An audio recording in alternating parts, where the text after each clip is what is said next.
Which team are you? Ah, hello.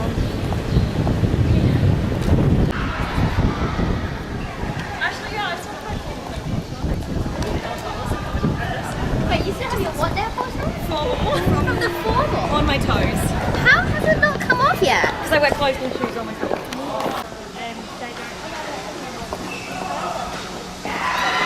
So who is the enemy of Australia? I mean the competitors? Everyone.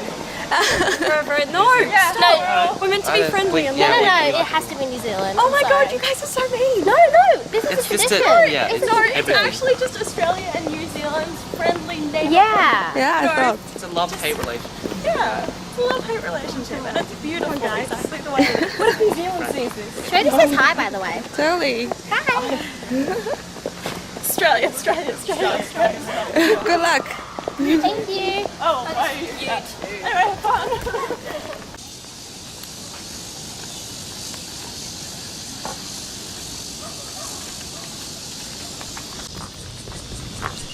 Oh, which team are you?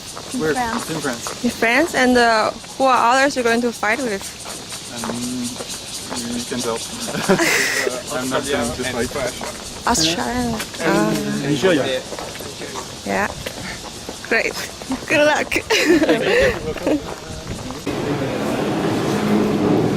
Which team are you? New Zealand. New Zealand. And who are you going to fight with? Taiwan and Romania. Really? Good luck. Really? Do you mean that? Yeah. I think I have to be in the middle. Yeah.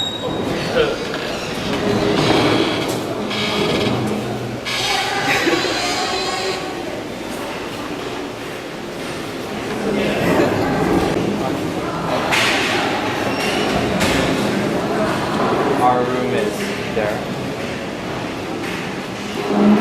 Your room is 311. And it's here.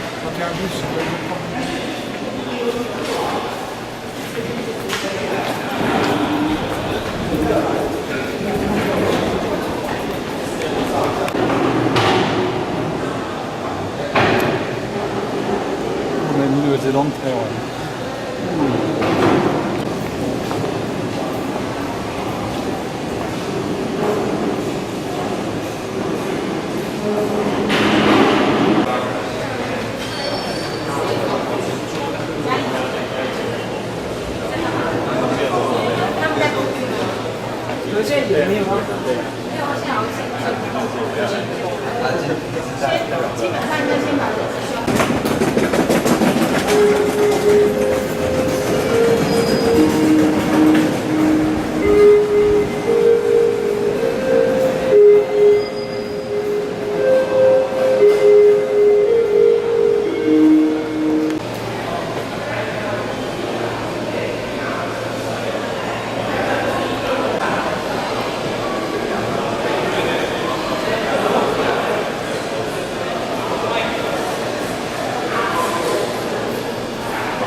So, Audience. audience. Okay.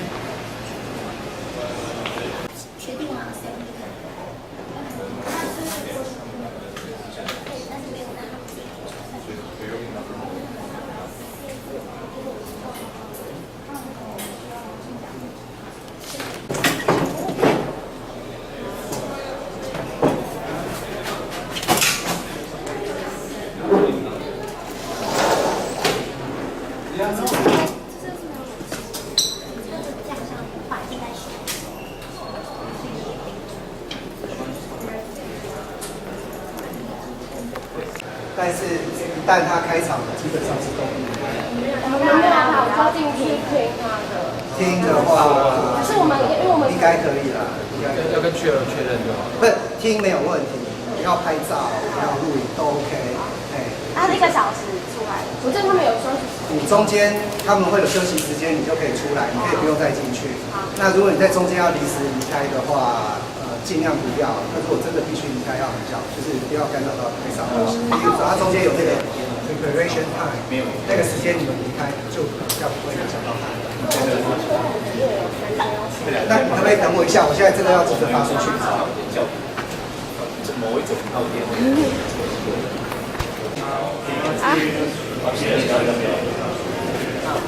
那另外一间有一间可以用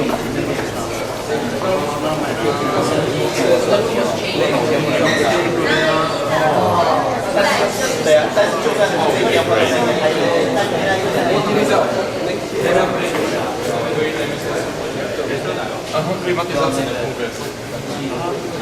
，Invece vuole tornare con se potete.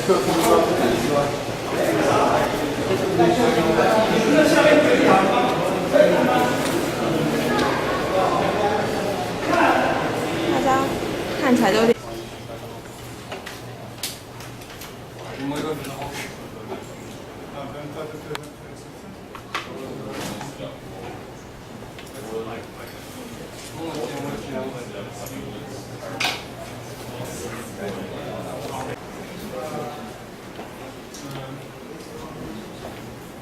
Excuse me.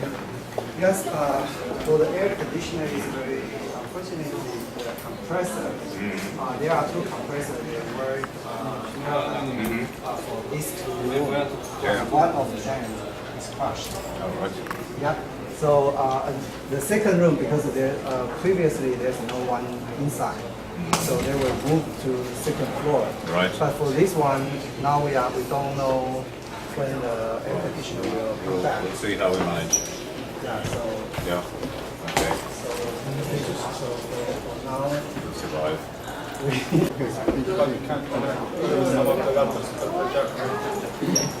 you need HDMI connector.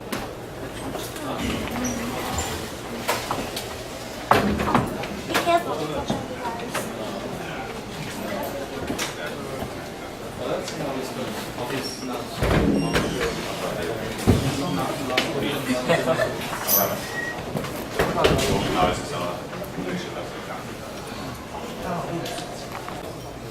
So how is the temperature in this room? How is the temperature in this room? In this room, it's horrible. Very hot. It's like a sauna.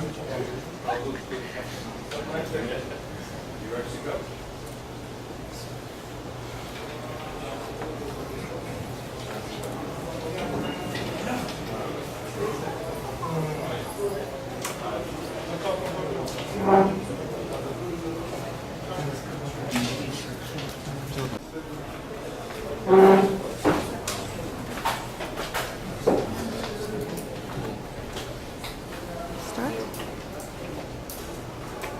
As is the way at IYPC, we always start with introductions, and then I'll just go over a reminder of one or two of the guidelines which are perhaps more important than others. I myself, John Balcom, I'm from the United Kingdom.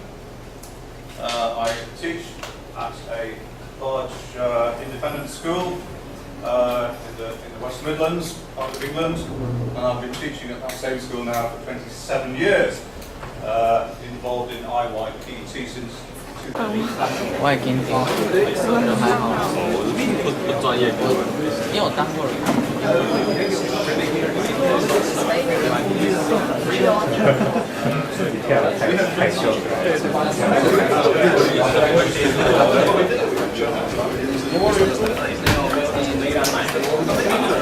Stunden fordern, ist das wurscht. Weil dann waschen wir noch bei dir hin. Wenn ich irgendwie so sitze und du schnell das noch hier, irgendwer vorbeikommt, man redet, was man scheiße. Ja, das ist unsere Use Case. Da ist für das finde ich die Whiteboards noch wieder. Vor allem, wenn man so schnell korrigiert, das ist ja wieder 最大的问题在于说，你们回答不够及时，就是其实它跟实验跟简报做很差，可是就是很多问题你们只回答 yes 跟 no， 像刚刚那个 Sorry， 可以给我哦，今天好吵。哦，打球投出来那种，就是你表面的运动会影响到工作。我知道，重点是你回答 no， 对面回答 no， 有些人他们回答，他们说我们不确定球会不会转，可是假设转的话就会有 markers 转，这就是回答 difference， 就是你回答 yes 跟 no， 你观察的就只是表面的 phenomenon， 你没有 understanding， 所以你应该要全盘了然于胸。假设转的话有可能怎么样？假设不转的话，对，就是有点像这种感觉。然后还有像雷诺说的部分，可是你们也知道这个点，可是你们刚才也没有点出，比较难过。对，没有，只是在跟他们讲说，比较难过，对吧？比较难过。这样还是会过去，没关系，不用难过。有没有很难过？不，他是队长，神经病。我是队长之间交流。好，然后就是像是 Reynolds number 那边，其实我觉得你们可以做更大的一点，像刚刚那个人提的那个什么 corona effect， 根本就 nonsense， 那数量级我们在底下算出来就差2个数量级，所以不可能对那个总力有影响，对，所以有时候你们可以更积极一点，你们可以说，我知道就是这个 corona effect 大概要怎么推动，那假设你的现场 demo 出那个数量级的话，这样就是他对面就不攻自破，对面就不攻自破，所以我觉得其实简报的故事性跟完整性都很棒，扣分一方面是因为 opponent 做不好，另外一方面是就是你们也没有回答很积极，就完全没有任何的那个对，所以像是我觉得这些都是可以改，因为这不是简报本身问题，这是你们回答的问题，所以不要难过，现在就先去吃饭，然后我们晚上再继续 work this out， 对，这样。加油！还有不要走。You have been very tough because you have been really attacked aggressively, and that's you resisted very well. So congratulations, great job.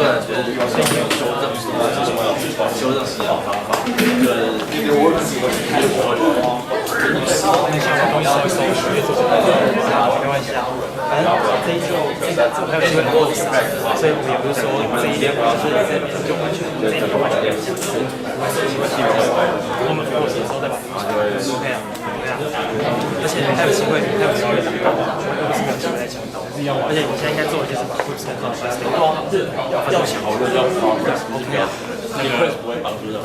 修正缺失，再前进就好。所以今天晚上就在一起，有还有学长，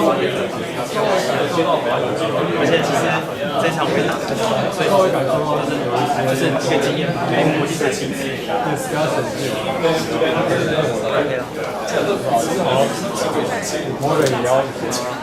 展现出我怎么看他现在。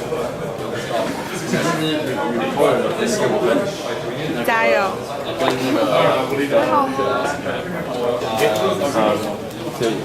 不过，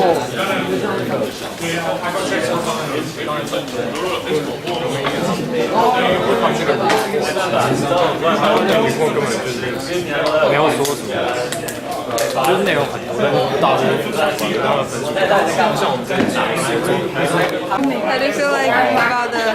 You guys did very good. Yeah, it's good that it's finally underway, and all the tension's kind of gone now because it's all like building up initially. Now it's underway. We can just get on with the business. Yeah. Yeah, That's good. and kick some more ass. Yeah. Waterboard just had a button, pretend that you're drowning, like just like That's it, I guess. I will take that. Someone's gonna bring that. Yeah. Is we good out? Is our power pack in there? Is this stuff out? Oh, that's nice. Okay. Thank you very much. Have a good day. You too. 对，是我。So how was it? How do you feel like? It was kind of, it was, I was told the first presentation, or it was my first presentation at RPT at all, and it was kind of, it was not as good as I thought I could do it, but it was better than I thought it when it could go wrong, so it was, kind of little thing. You've heard many different ideas from other teams, right? What? You get many other ideas and explanation from other teams about the same problem. Yeah. Yes, that's all. Always we do and found our own explanation and theory, but other teams always have ways to break down our theory.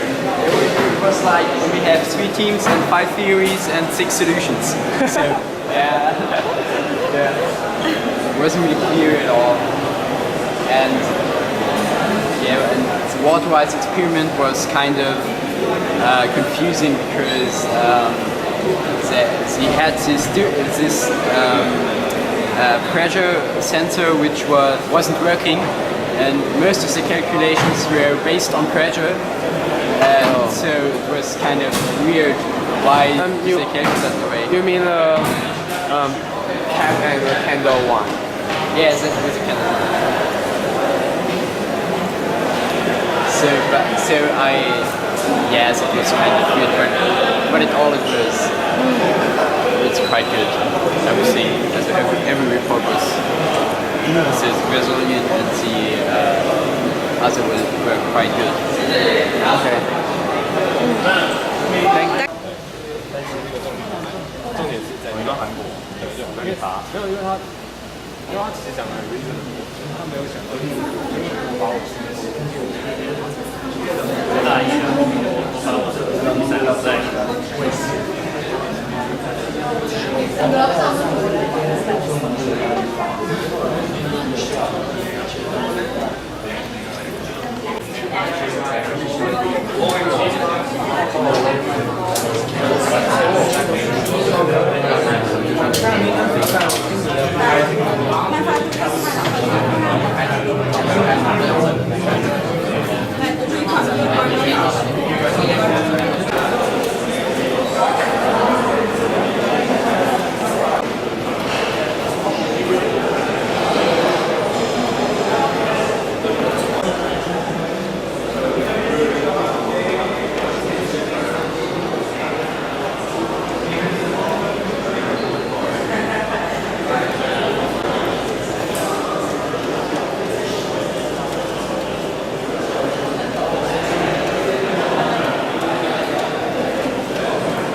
Сейчас узнаем.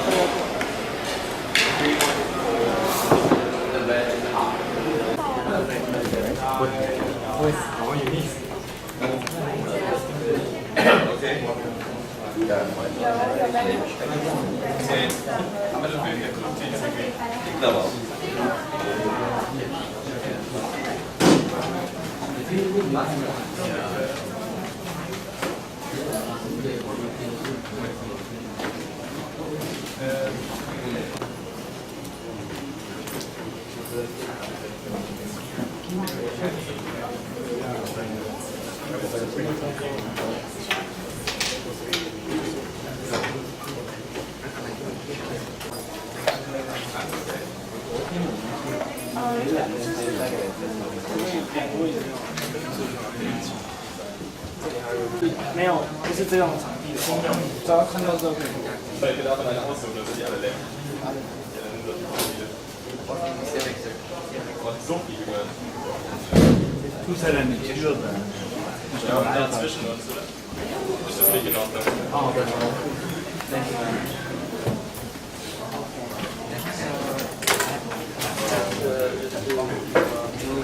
For the preparation phase, and when the time is over, just start the next phase. I want to start the next phase. I want to start like once the time is over, you just start the next phase, okay? The International Young Physicists Tournament. My name is Martin Flesch. I'm from Slovakia and I will be the chair of your session today. So first of all, I would like to ask the captain of the team to introduce their team in the order as they will appear today. So the team reporting team. I'm from Indonesian team. My name is Iwan Caksono Winarto. This is my friend Josephine Monica, Stella Pistanta, Kriston Gladian, and Andrea Mikateski. Thank you very much. Opponent team. Good morning, we're the German team. I'm Michael Kahn, the team captain. That's Jan Hang, Matt Ellenberg, Marcel Leininger, and Lars Pieters, and we're looking forward to a nice fight. Thank you. Previous. Okay, good morning everyone. We are Team Thailand. Pravin Techo Yotin. Nanakavi Siripong Wutikon. Nalim Berie. Solomon Chai, and I am Banawit Kim Hanuat. I hope you enjoy and come fight. Thank you. And the observing team. Wait for me, I'm James George Arthur Clyde and Seb. Thank you very much. So we have a large room, the aircon is running, so please try to speak as loudly as you can so that we can hear you, so that we can understand you. Now let us introduce the jury members. Let's start from the right. Hi, my name is Joy. I'm from the Village Education Singapore. Thank you. We make a big applause for all the jury at the end, okay? Hello, my name is Damian and I come from Slovenia. Hello, I am Igor Timoshenko. I'm from Physics Department of the Russian State University. Good morning, I'm Stéphane David. I'm coming from Paris, France. Good morning, I'm my name is Xi Xie. I'm from Taiwan. Good morning, everybody. I'm a vacancy from the National Taiwan Normal University. Thank you. So before we really start, I just want to make sure you know, for the time, we are focused. I'll be really strict with time. So once the preparation time is over, the time for the phase itself starts automatically. I will announce it. But if you use more time for preparation, you will have less time for your appearance, whatever it is, report or position review. For the time itself, once the time is, it's best for you if you can just fluently end up by the end of the time. If you don't do so, I'll announce it, I'll let you finish the sentence, but finishing the sentence, it means a short sentence, not like making a deep breath and taking another minute to speak, and then I will really interrupt you. I'm sorry, I will have to do that so that we somehow finish and still catch the lunch and then the afternoon program. So that's all from my side. In the first stage, Indonesia will be reporting, Germany will be opposing, and Thailand will be reviewing. So please, Germany, make your challenge. Do you know the numbers you can challenge? I think you have the preview. So please keep within the limits given by the rules. We challenge you on problem number 5, levitation.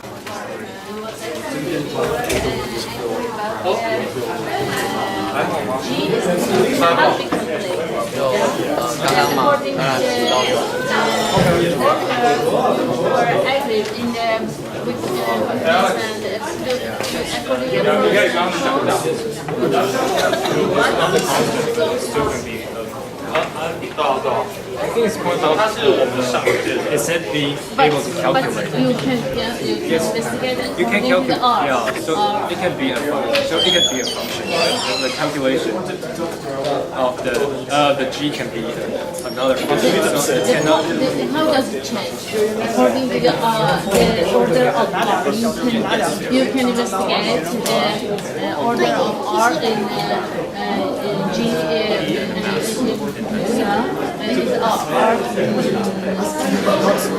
power 2, but in this model, how does it change?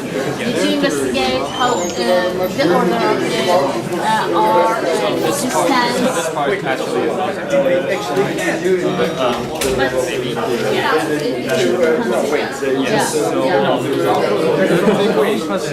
it's still a question. I don't think there's equations where such contradictory of each other where they're constant and the constant can be calculated. I think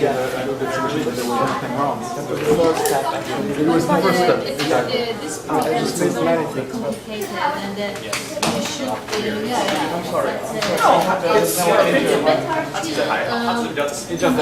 Sometimes I think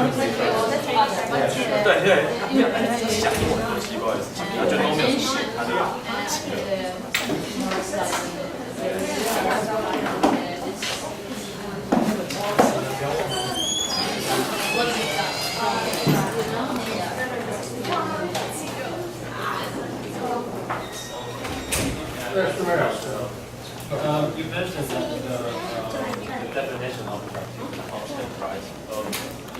I said that they define it well because I think that they define it as it's used to describe a function of the force into the middle as something like big M over R squared to describe this function. So I think they have a definition of it and they say that it's not constant. So this is only my opinion, so I didn't know.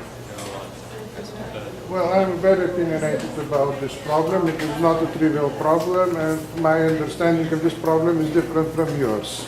Okay, so that's why I do not think that what they have done was done in the right direction.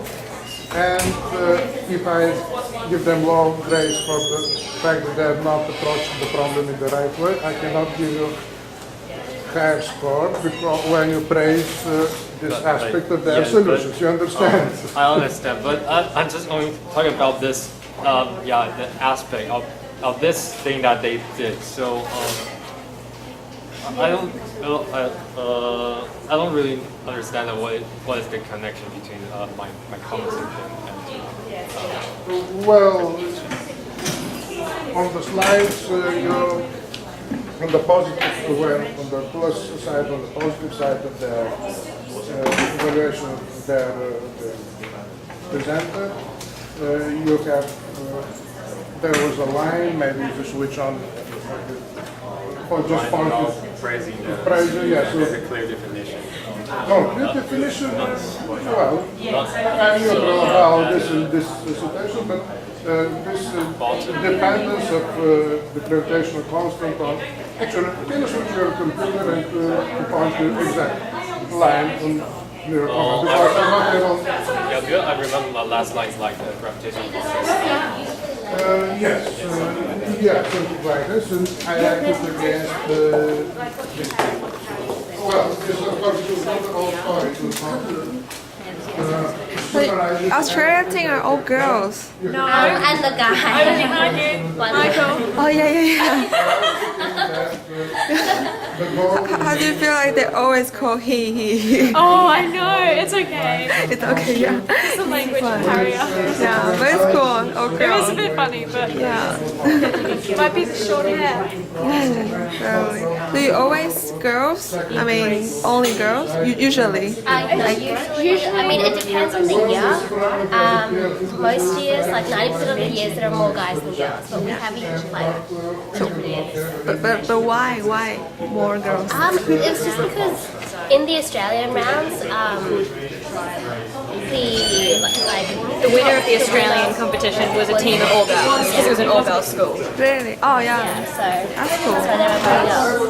That's great. I want to go to school too. Okay.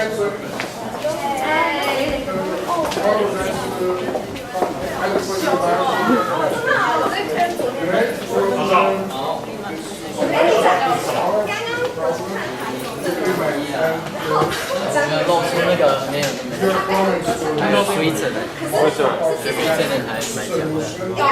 高的，最瘦瘦的，然后头发 Q Q。你说罗马尼亚吗？对啊。为什么韩国怎么电他我不懂？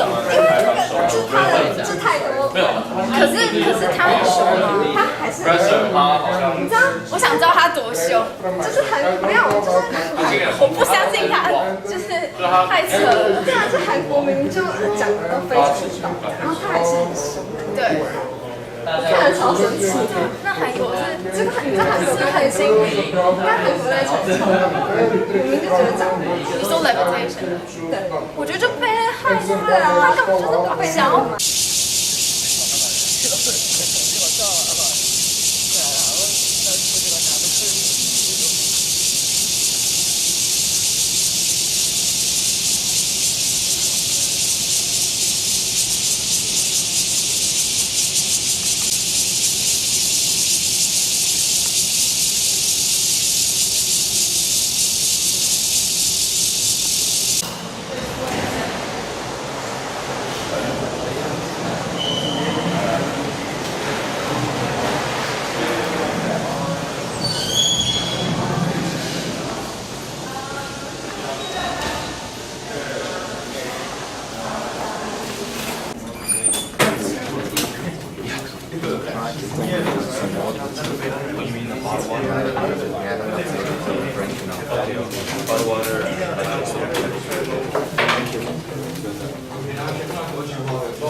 The first day.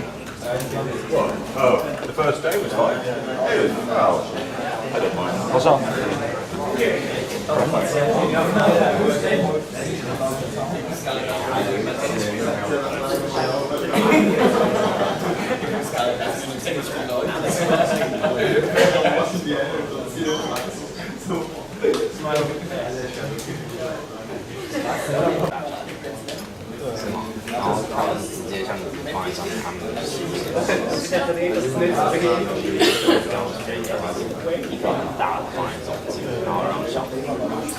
对，可是就变成说，你那个小的那一颗，你直接慢慢增大的时候，它并不是一个线性增大的东西。所以其实你跟 GAN 除以它，不管是多少次，我觉得都有问题。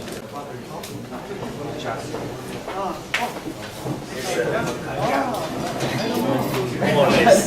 More is now. Right.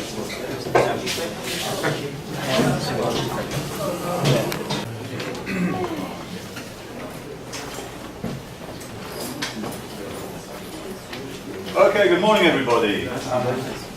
Welcome to the third round of the 26th IYPT here in Taiwan. Obviously now at round 3 everybody is very much experienced with the procedures and knows the rules and everything else, so we don't need to go over that again, I'm sure. So we'll move straight on to introductions. I'll be the chair of the jury today. My name is John Balcom from the United Kingdom. I've been teaching physics for a little over 30 years at a boarding school in the middle of England, which was founded in 1552. I haven't been working there from its very start, however, although some of my students think I have. We move on now to introducing the rest of the jury. Florian, start your own, please. My name is Florian Ostermeier. I'm from Germany. I have been involved in IYP since 2007, first as a participant, later as team leader, and I'm now doing my master's degree in physics. My name is Kerry Parker and I'm from New Zealand. I work at a high school in New Zealand and also the University of Otago. And this is my first time judging in the international, but I've been involved with our national tournament for about 10 years. Hello, my name is Jue Cao from Department of Physics, Nankai University in China. Hi, I'm Pei Ming Ho from National Taiwan University. My specialty is string theory, and I've been a juror for IYPT for maybe 3 years or so, but this is my first time for the international competition. Thank you. My name is John Tan. I'm from Physics Department at the College of Education, and I'm from Indonesia. I'm Wen Yuwen. I'm from the Zhongying University from Taiwan. I'm in the physics department, and I've been involved in the QIPD for 2 years. And this is my first time to be international. Thank you very much.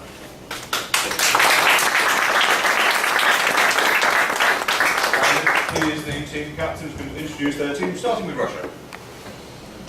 My name is Vitaly Matin, Tumanov Vladislav, Luftagov Mikhail, Doronin Roman, in Czechia.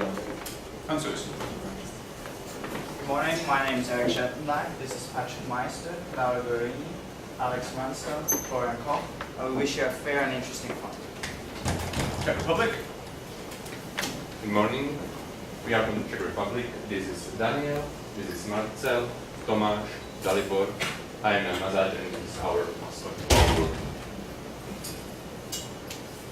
Okay, and we also have France observing, but you can introduce your team. Good morning. We are team from Alice, Lucy, Amandine, Alexis, Nicolas, and Napoleon. And I wish you a good fun. Thank you very much.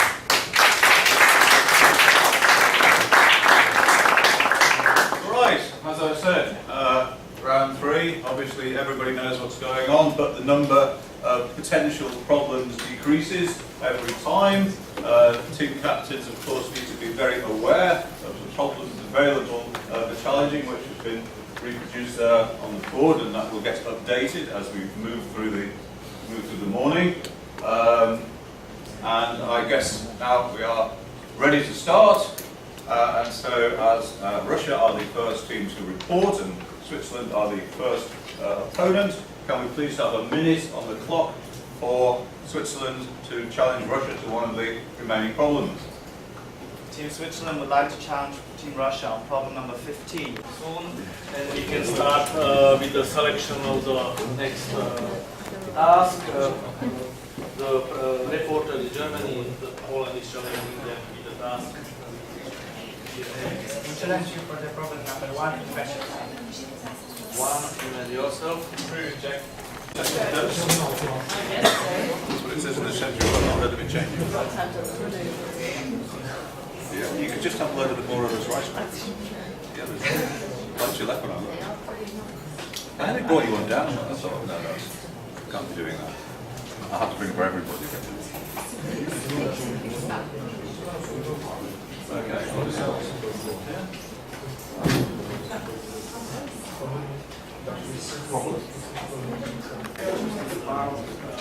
Can't take the ball independently when they're close together.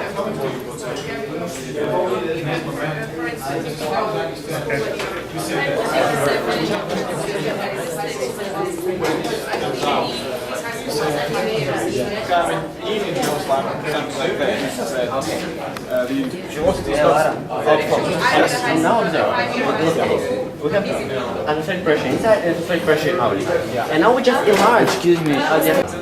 Then they just go to us, and then you can really balance it out. I mean, I could have explained that from a mathematical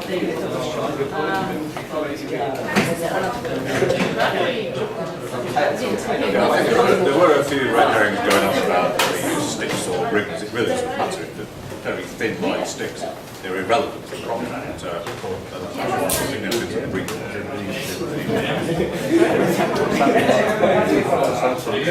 Anyway, good. It's very hard to say something without actually doing it. This is like video, so powerful. Yeah. If you've got a video, yeah, and that's the fastest to do it.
morning, everybody. So my team consists of Fabian Exner, Mark Gengershi, Ravi Schöngrundner, Stefan Kittisch. My name is Paul Romer. I wish us all a pleasant and fair fight.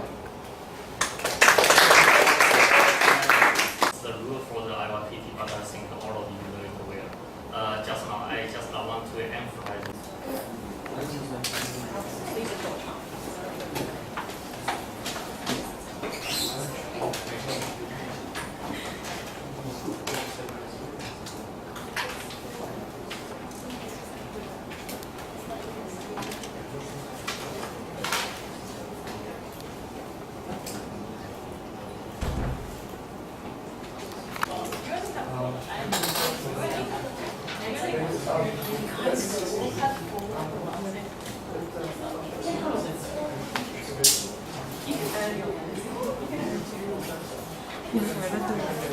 没有没有，我在拍黑板。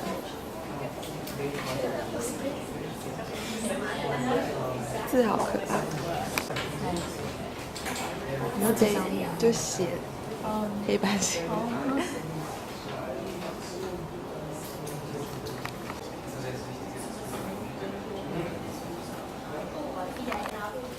Problem number 7, hearing light for the Australian team. So the problem states to coat one half of the inside of the jar with a layer of soot. Then drill a hole in its cover. When light from a light bulb connected to AC hits the jar's flat wall, the soot, so basically I burn a candle inside and the combustion of the candle allowed the soot to form on the layer of the jar. I find light bulbs not just to be like an incandescent light bulb, but also other light sources such as a torch, and AC to mean now if my team member could walk around, a distinct sound can actually be heard from the jar using an LED torch. The torch isn't set on a maximum, it's set on the medium level, as that creates a pulse width modulation. But I'll explain that concept a little bit later in my presentation. Essentially, the phenomenon is light going into the jar and producing acoustic waves. So, as you can see, the yellow points represent the carbon soot. So, as light enters the jar, it heats up the carbon soot. So, they become thermally excited. We get that expression, and so the final absorbed intensity by the soot is equal to that. From this, we know that the absorbed intensity of the light is equal to the intensity of the sound produced. And so the intensity of the sound can be represented, so the kinetic molecular energy of the molecules can be represented using the molecular kinetic theory. Basically, there is a derivation, but because it's a very known formula, I don't have it on my slides. There's also a phase factor, but that phase factor can be neglected as it's just the time it takes the decaying equation. And so the pressure should reach a maximum and then exponentially decay, which we will see in our experimental results. So our hypothesis is that the sound frequency should be twice the AC frequency. But what we found was that it was exceptionally hard to find the sound frequency using any means. We tried Audacity, a program, and it didn't work. But basically, we should see, because AC, there's a maximum positive and maximum negative. The light intensity should be double that because it's always positive. Yes. Do you sure that the light intensity wave is behaved this way, like you draw in your graph? No, that should say sound. It is a light intensity, yes. The graph is light intensity, and it decreases to the zero. Yes.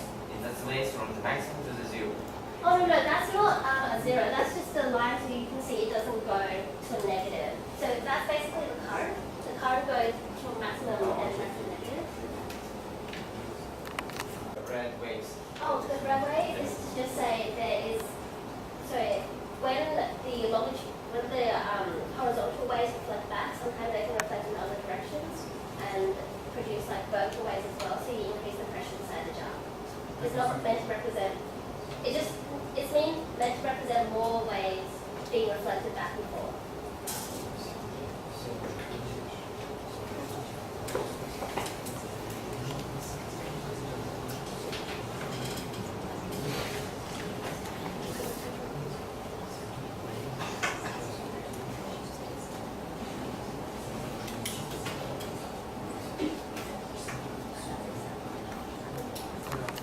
Report here live.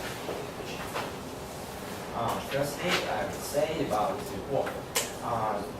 Review. Firstly, we hear an explanation of photoacoustic effect. Then the reporter said about importance that the light bulb connected to AC. That means there is an oscillation, and that's why we can hear the sound. Then it said about light absorption. That means that the temperature inside the jar increases with the time, and as I understand from the report, the intensity of the sound increases with this temperature. But I think that we will discuss it in discussion because I don't agree with this result. Then the reporter made a lot of experiments with, for example, different diameter of the hole, and understand that the intensity of the sound doesn't depend on the diameter of the hole. And then he investigated how the pulse width modulation depends on the intensity of the sound. And I think that it's a good idea in this experiment. There is some strength in this report. Firstly, is made theoretical explanation, nice generation of the intensity, and it was very good. And experiment with obturator, I think that it is a very good experiment because we can prove the theory that the sound produces by oscillation of the light. And when we change the frequency of oscillation and obtain that the frequency of the sound changes too, we can prove our reporter theoretical prediction. And I think that's very good. But there are some weaknesses in the report. Firstly, the math is rather complicated, and using a tape influence on basic effect. No theory means that we couldn't say about agreement or disagreement between theory and experiment. And didn't vary the area of the coating. For example, we can coat the inner surface of the jar, and we can coat the outside surface of the jar. And I think that if the problem doesn't say about this, you must investigate. And there is some incorrect assumption in your math we will say about it in discussion. And I think we can start discussion. So just to kind of clarify, I said the light intensity increases, and also with my pulse width modulation, my sound intensity didn't increase, my frequency increased with frequency of the sound increased. Okay, can we first about incorrect assumption? Can you go to slide 25? Okay. No, 25. With power proportional to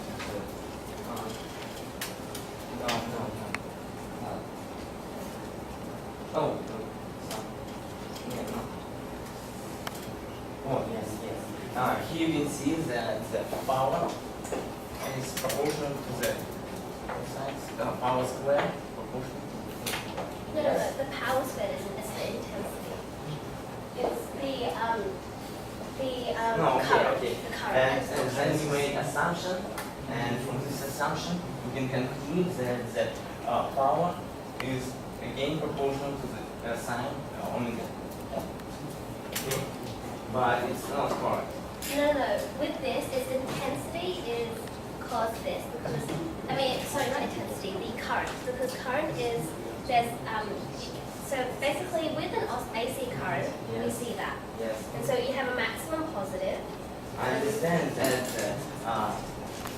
input.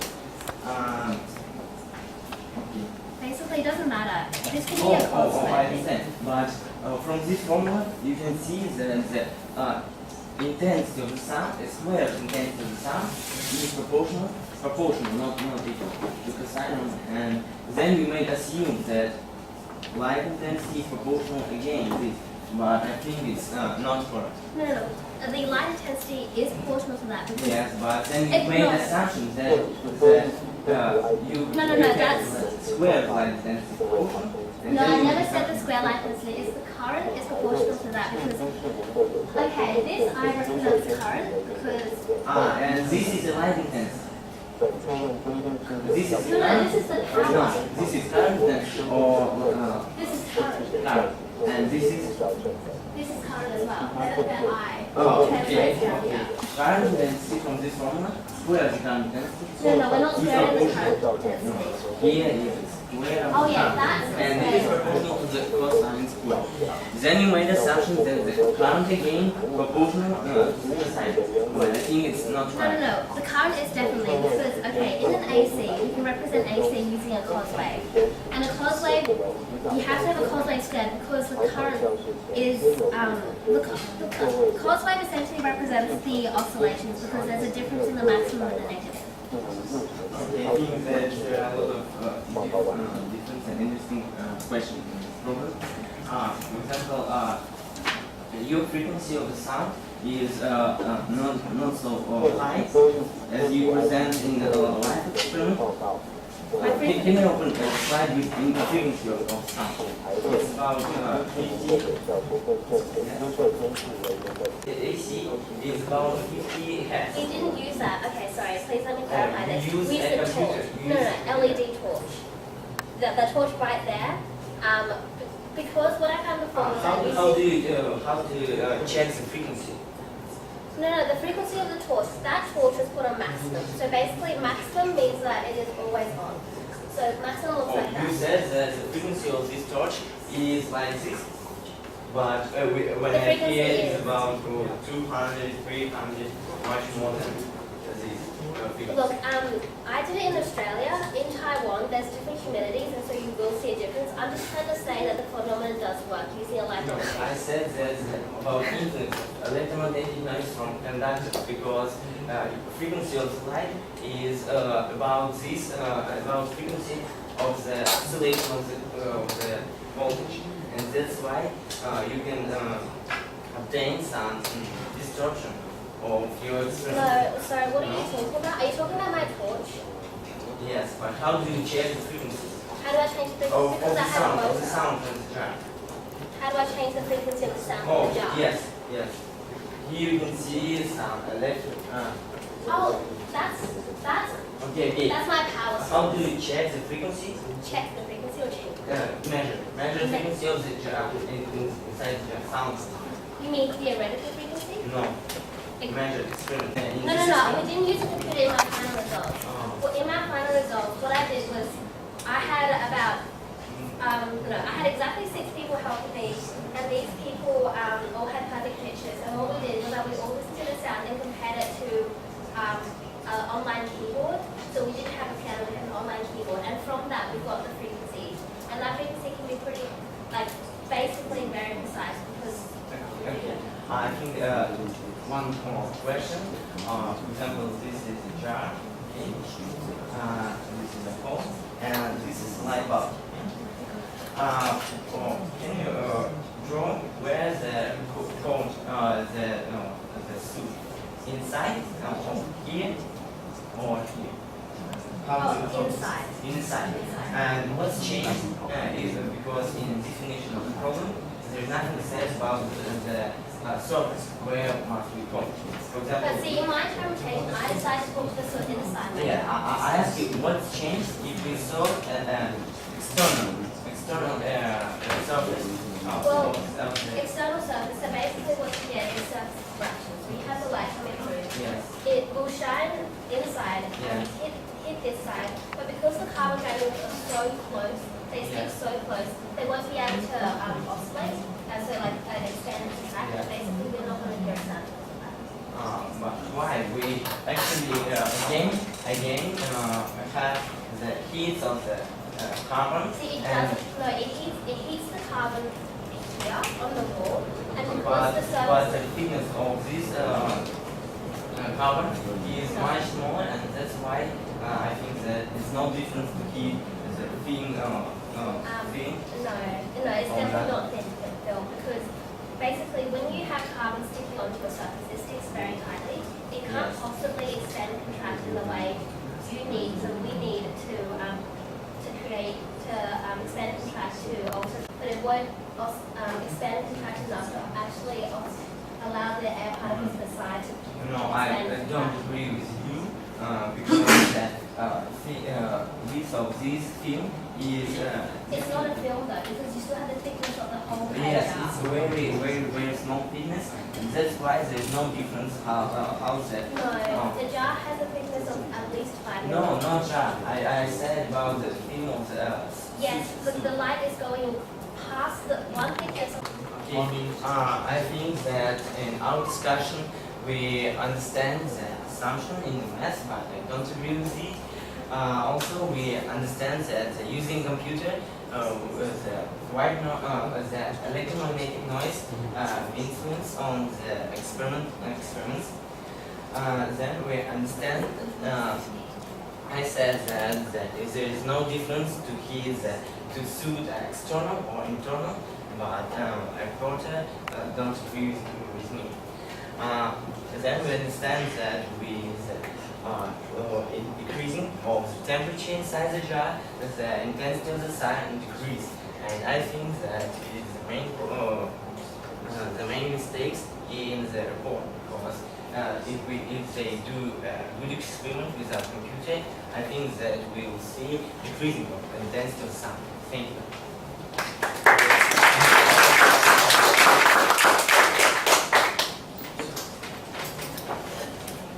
Yes, so my questions. I made this film, and it's. Why do you think it would? Why does it work? Because it is the black tape is like a suit, and it heats like a suit, and that's why it can produce okay. Oscillation of the I think it's completely irrelevant to the question. Okay, thank you. You talked about the Helmholtz resonator, didn't you? You mentioned it, yes. Yes. And we know that the Helmholtz resonator consists of a leg of the Yes, neck yes. and of a body. What is the neck of a jar? Yes, there is. For example, on this experimental setup, there is a neck. I see a tube here, and I think that. But if we have only the jar with a hole, it is also Helmholtz resonator. Okay, thank you very much. What did you do to reduce the ambient noise? What frequency did you show the We jury? showed it at 16 hertz. At 16 hertz. So you double it, and you get 32 hertz. Is this right? No. What? Sorry, what did you Because you said the sound frequency is doubled. No, the sound frequency is doubled if you use an AC, so you actually have a current. Okay, so what is the frequency of the sound we can hear here? In Taiwan, I'm going to say it's very high. I'm going to say it's about 3,000. 3,000 hertz. Okay, thank you very much. No more questions. Thank you.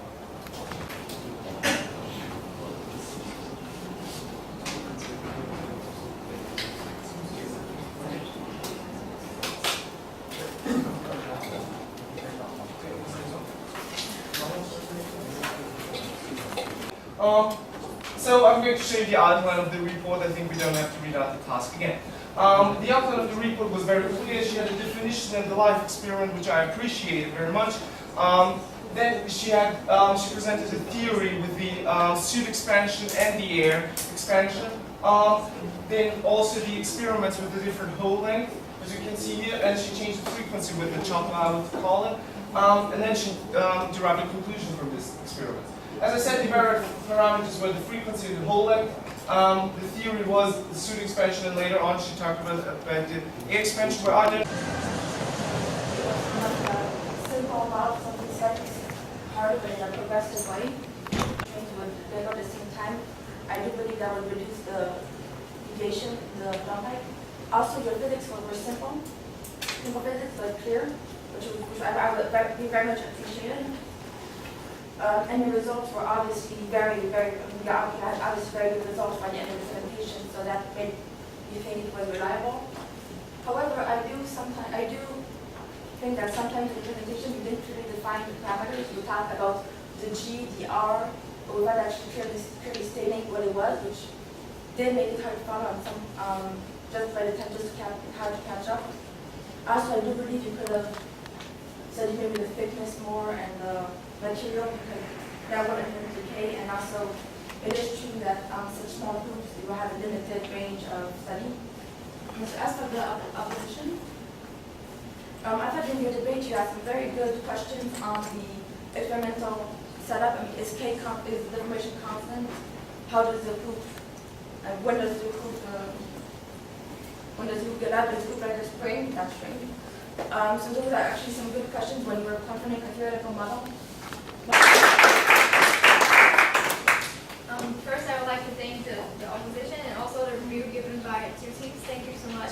And I would like to first talk about our discussion. So first, I would like to mention that about the review. So we didn't really change the width or the thickness or the radius, but because we believe that these three parameters actually lead to more significant to the change of the K. So we actually put it all in the parameter of K to make sure that there are no other things that will affect our results. But maybe the thickness or maybe it has some influence on the energy loss too. So maybe we can investigate about that more. And also about the boundary layer, I believe that yes, in springs there should be a boundary layer, but unfortunately we didn't really. We tried to find that, but I believe that in our experiment we already did our best to find the boundary layer, and it is clearly not very significant here. And also about the hoop that acts like a spring, because we believe it because it fits the Hooke's law, so we can regard it as a spring. And also about the vibration and the air drag, we believe that maybe there are some other factors that will affect it. So maybe we can investigate about that more too. And so let me talk about our conclusion again. So the elastic potential energy changes into the gravitational potential energy and also some energy loss. So when the K increases, the air drag percentage increases, but the vibration percentage decreases, and also the air drag is proportional to the cross section. Thank you.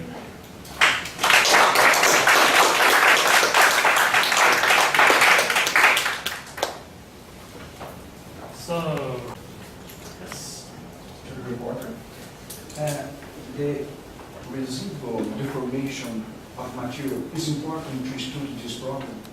We didn't really observe any of it. Okay, thank you very much.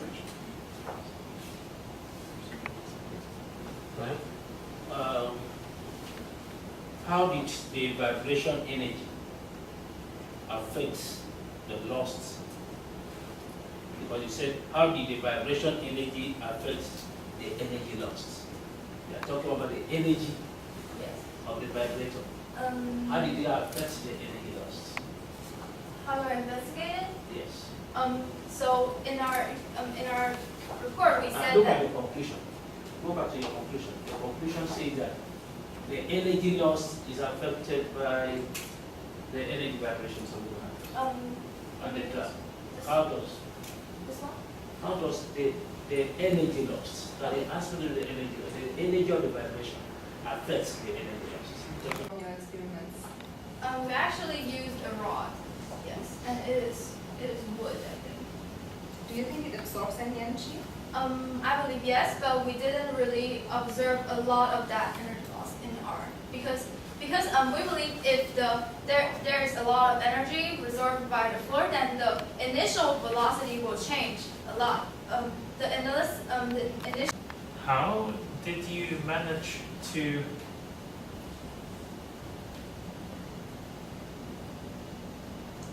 either change the cross section and keep the mass and the spring constant the same? How did you control your material? Okay, so the way we make. And the one in the air. Yes. So does that affect the height? Yes. Does that affect the speed? Yes, of course. You affect it. Yes. then in that case, then maybe some of the energy has changed into the rotation energy. Then I believe that. Questions? So, thank you all. Jerry, please.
Right, I think the jury is ready to show their ranks.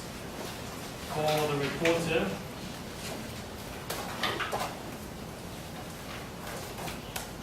we've got 5, 5, 5, 5, 7, 8, and 4. For elements, we have 4, 4, 5, 4, 5, 7, 6. And for the reviewer, we have 4, 5, 5, 5, 6, 8, 6. All right. If I may, thank you.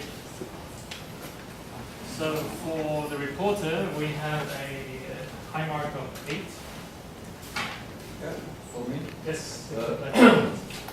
So I saw a clear and well-structured presentation with the physics that I thought could be done and was done by the students their own, and that's what I prefer.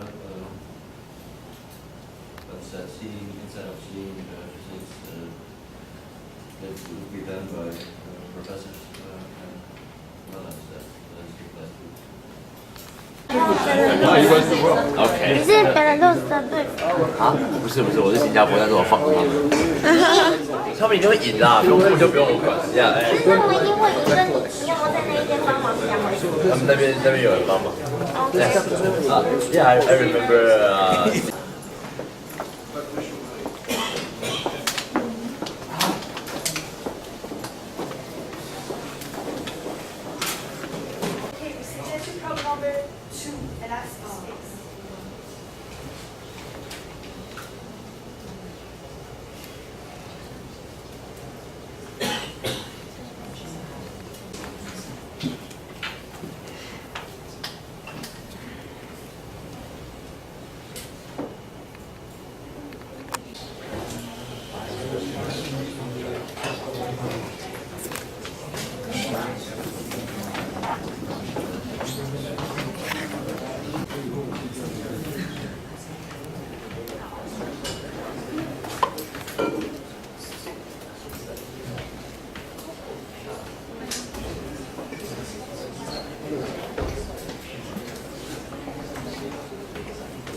I'm from New Zealand, and today I'll be presenting problem number 2 in electric space.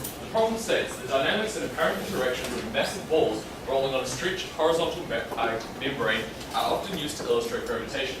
Investigate the system further. Is it possible to define and measure the apparent gravitational constant in such a world? Right, now just to start with, I have some clarifications. In my presentation, I'm going to talk about two main systems. There is a satellite system, in which there is an orbiting mass that is much less than a central mass, and no significant depression is caused by this satellite, this small mass, and it experiences insignificant friction, and is not necessarily in a stable orbit. And a binary system is where both masses are of equivalent mass, and both cause a significant depression in the membrane. And a gravitational constant is a proportionality constant relating force to mass and separation, and has whatever units it needs to have to cause the equation to have homogeneous units. And I will use the horizontal component of acceleration throughout my presentation. Right, so first I just have a little demonstration of any phenomenon here. If we have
Ladies and gentlemen, I am Jan Mazan from Czech Republic, and I would like to show you our solution to problem number 4, Soliton. The problem is formulated like this. A chain of similar pendula is mounted equidistantly along the horizontal axis, with an ejecting pendula being connected with light strings. Strings are really important in this problem. Each pendulum can rotate about the axis, but cannot move sideways. Investigate the propagation of the deflection along such a chain. And the last question, what is the speed for a solitary wave when each pendulum undergoes an entire 360 degrees revolution? Now, what's important?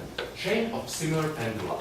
I will show you then some photos so you can understand it's just some pendulas which are connected with some string. The light string connection is important because we can use elastic or inelastic string, and this change can completely change the behavior of our system of pendula. Production and approximately 3.7% water vapor production because of the molar ratios of the combustion reaction. So I believe the change in the number of moles in the beaker is negligible. So then we have water vapor condensation, which could potentially be causing the change in pressure that we see. However, the amount of condensation that is occurring during the time period when the water is rising is again negligible. So why does the flame actually extinguish if the only 7.1% of the candle is of the oxygen is consumed? Well, the oxygen requires a stoichiometric ratio in order to sustain complete combustion, and that's that 38 to 1 mole of paraffin wax that we saw earlier in the combustion reaction. After that, after the concentration of oxygen around the flame reduces below this, we start undergoing incomplete combustion, which produces carbon monoxide and eventually carbon. Then we see the flame, once it lowers to a certain point, we see the flame extinguish. And may not rule out the later on. The carbon dioxide molecule may be filled by water, amplifying any rising water, but we can see this later on. Okay, can this experiment be explained by changing the chemical system? Well, we'll start with a very simple hypothesis of anyone, of a non-scientist problem. A simple hypothesis the oxygen gets used up, there's a decrease in atmospheric pressure inside the container, allowing all enough to rise. However, this is not explained why they're rising level towards the end of the experiment. It doesn't explain 3 to 6 stages, and because the oxygen should be used up uniformly continuously when the candle is burned, so therefore we will just reject the simple hypothesis. Okay, now let's consider the effect of CO2. Perhaps I've had a look at some research that suggests the effect of CO2 on this problem. I do actually have a video which that doesn't actually work at the moment for the text and difficulties, but we may go to get on at the end of the discussion. I will leave up to deal with the theory first because we have to predict what the motion will be. Okay, let's start with the first one, the stability. We often see this stability, talking about stability in our physics course. What I mean by stability here is the stability of motion. So what is a stable motion actually? So consider a ball on a surface, curved surface like this. We see that if the ball on the left one we push it a little bit, it will come back to its original position or its stable position. Or in other words, we call this an oscillation. But for and this is what I mean by stable motion. And for this vital state, it will have also an oscillation. And as for the unstable motion, it's slowly, and after second bounce, after second collision, it bounces faster. Notice that the liquid almost doesn't move inside the ball after the bounce. How can you explain it? Slow rotation after the first impact is caused by a little asymmetry of the system. After second bounce, the kinetic energy of the falling ball transforms into rotation energy, so the ball doesn't jump. We made a computer simulation in order, as you see, we made the slow asymmetry and we observed the similar behavior such as in the video. Then we made experiments with the low viscosity liquid inside the ball. This behavior is so complicated and it will be better to separate it on several stages. The first stage is the formation of the meniscus during the free fall. During the free fall, the liquid inside the ball is in weightlessness and the forces of the surface tension act on the liquid. A spherical shape. The shape of the meniscus depends on the wetting angle, amount of liquid, and the time of initial free fall.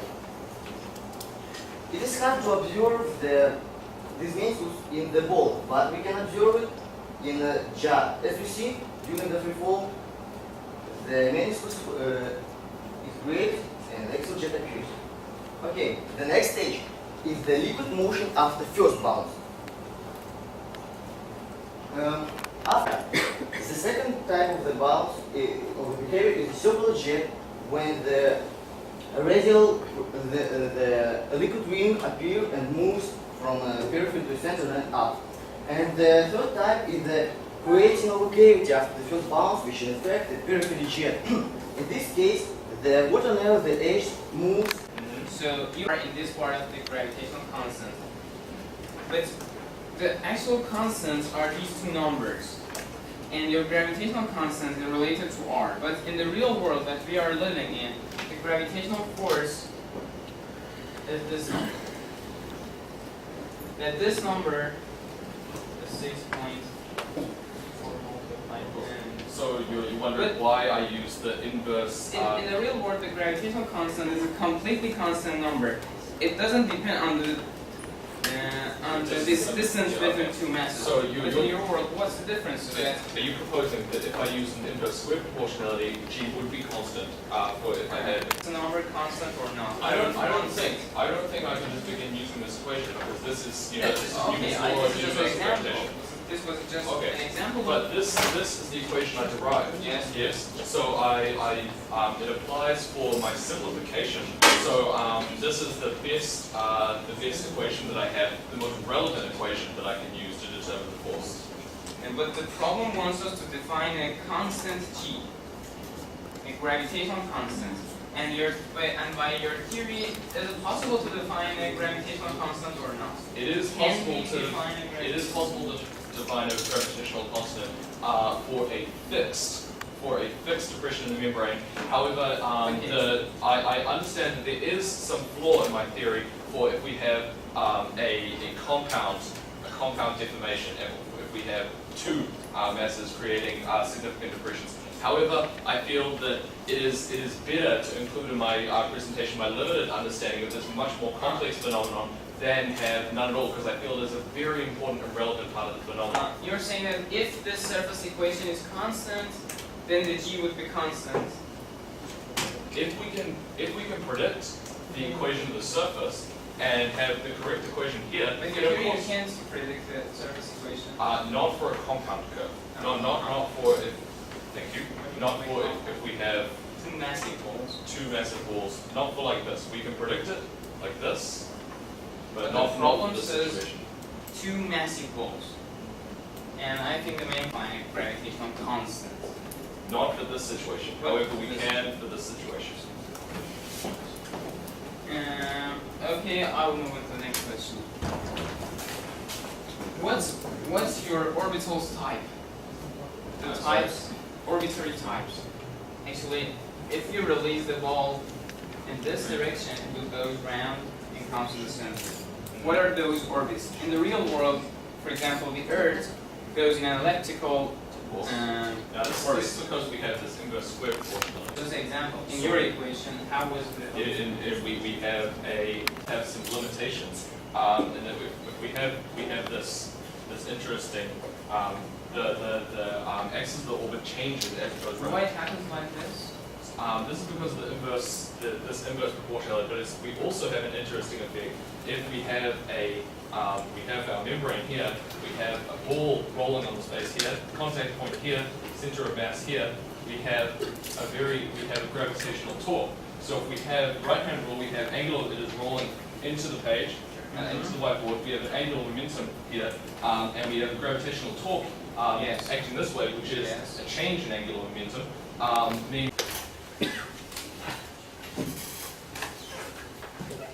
Again, as I said, my name is Kanatov and I'm representing the team of Bulgaria in this slide.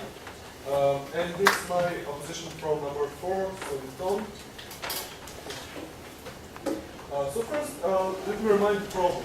We must connect the chain of rectangular equidistantly on horizontal axis. The adjacent plane will be connected to the light strings. Good point of my opponent was that he defined the differences that those light strings have in the system. They're elastic, inelastic, and so on. So that's a good point of him. And then we must rotate about the axis the soliton. And we must investigate the propagation of the deflection of such change.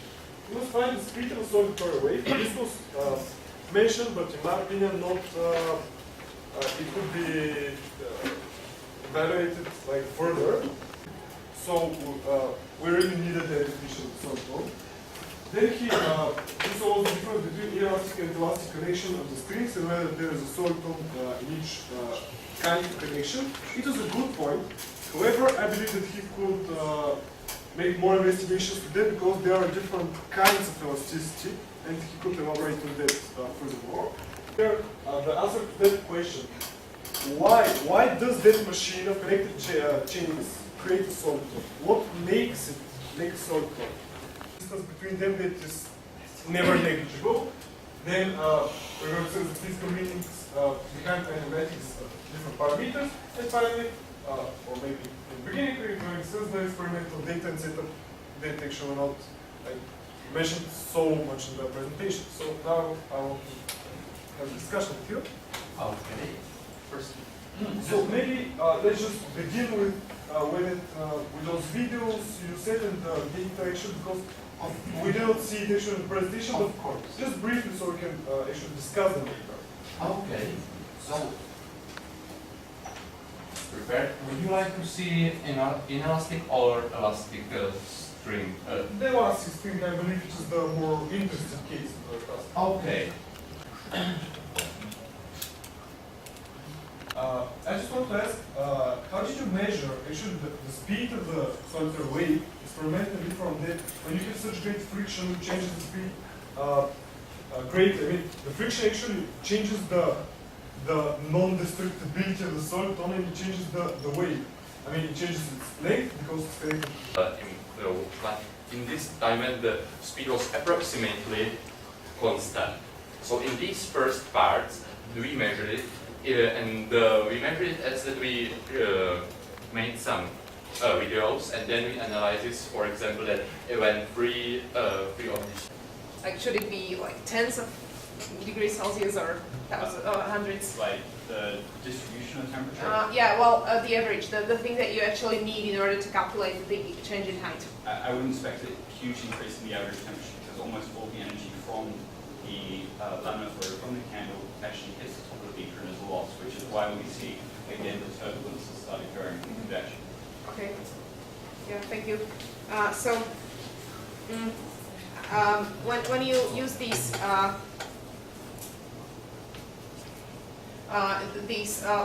laminar flow, have you actually tried calculating the Reynolds number so that we can see it's laminar?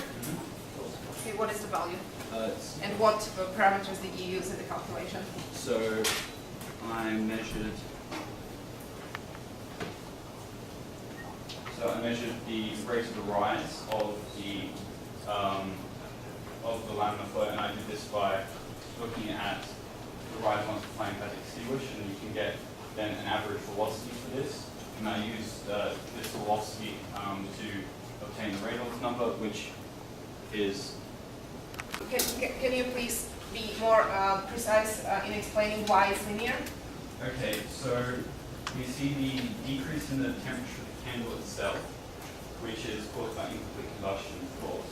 And then we see the loss of energy into the top of the beaker, and there's a difference between the temperature here and what the temperature would be here from sort of the, let's say, the complete combustion to the so we have the complete combustion producing the value of chemistry and of physics, and I will think something really air, or was it with, as I showed, with higher mass buffering? Because when you take a look at the oxygen graph, you can clearly not say that you can neglect the effect of. Can you also look at the differential equation for temperature?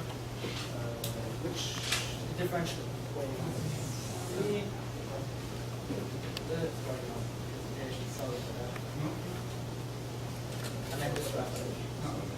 Okay, so I think that yeah. Can you please tell me? Okay. It's not time for questions. I want to thank you, Team Germany, for the report. It was really interesting. Unfortunately, I thought that the emphasis was too much on chemistry, and we are at the physics contest, and we should focus on physics and not on chemistry. As you can see in the first slide, even if they focused on chemistry, they used a wrong equation for paraffin. It's obvious that carbon, hydrogen 2 doesn't work. And during the discussions, the reporter gave me really good answers about the bubbles. He had knowledge about the pressure difference, but he focused again too much on the chemical aspect that I believe that it's quite negligible in our problem. So thank you very much. It was a pleasant fight, and wish you good luck.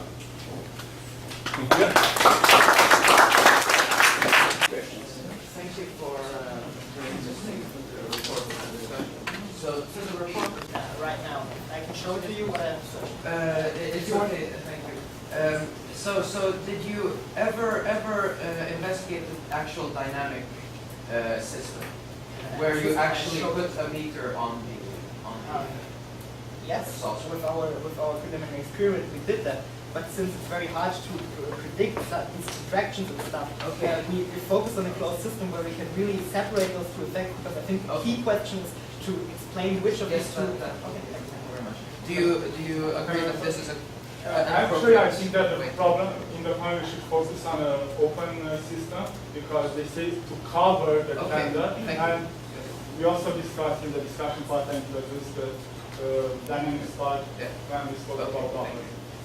For slide your static theory, can you please bring up the derivation of the static theory? The master formula you used in the end to correlate your theory. The dynamic theory, you mean? You mean the linear increase of water height? We'll go to slide 36. You can press 36 and then enter. 36. Okay, so slide that one.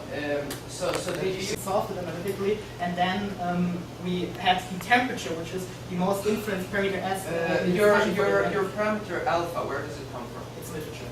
Our parameter is basically lambda, which is the heat width, which is the. Did you so I'm assuming then it's a parameter of the material we use, which is acrylglass, which can be looked up in the paper divided by the thickness of the acrylglass. Okay, so did you actually change any parameters, like for example changing beaker, changing candle? We changed the volume. I couldn't show it in my To clarify, which is most important? The effect of combustion or of temperature difference? First, in the dynamic effect for a closed or an open system. For an open system, which is For more an open important, system, temperature or for an open system, or the combustion? temperature. Okay.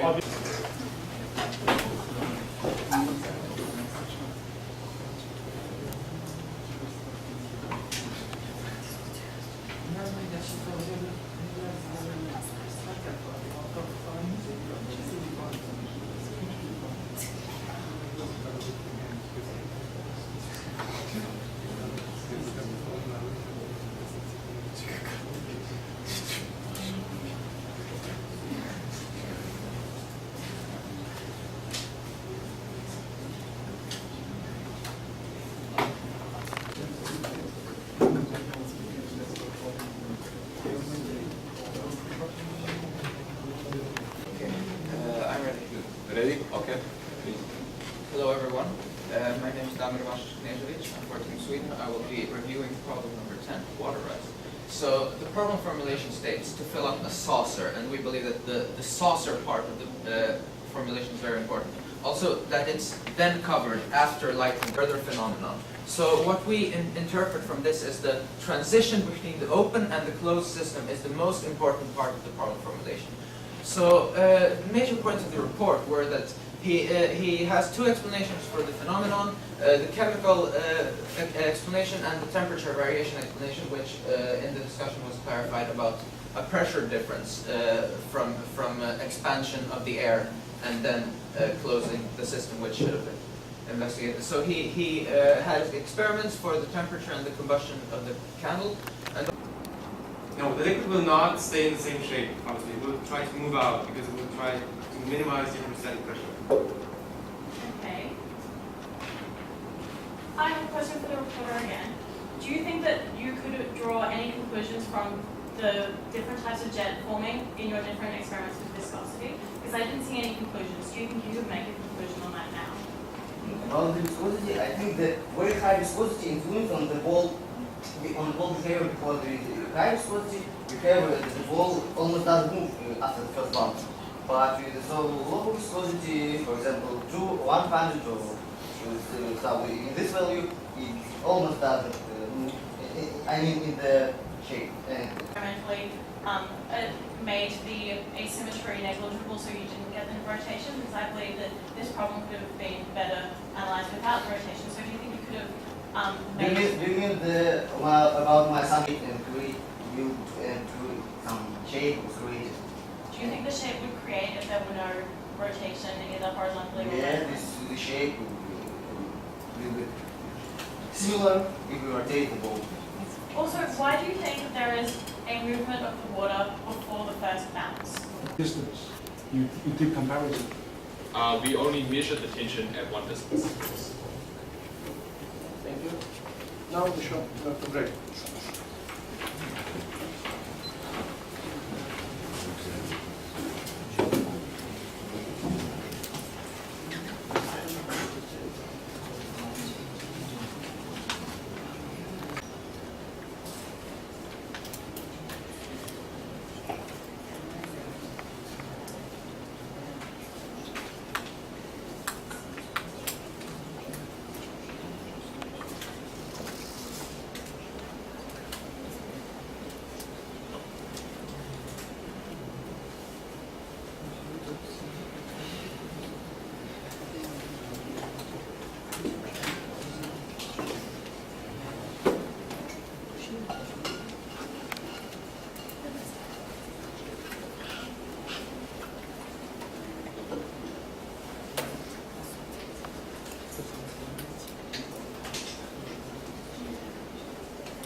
shall.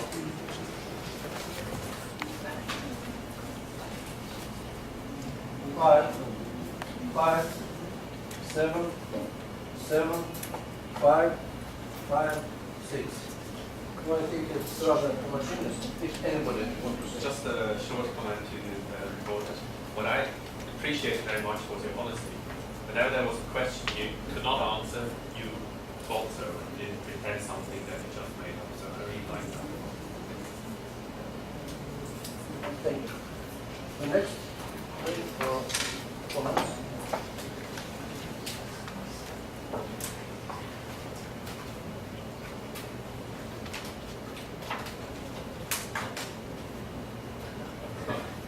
Seven, 6, 6, 6, 6, 6, 6. Absolutely. Measurement error. No, anyway, if somebody wants to comment, go. So it was above average. I mean, it wasn't excellent, but it was good. And the last one for the review, please. 7, 6, 6, 7, 7, 6, 8. I want to say that from my point of view, it will be very few to add for the review. That's my reason. Thank you. If you have questions for the jury, for the team, no questions? I think it's everybody and the assistants also.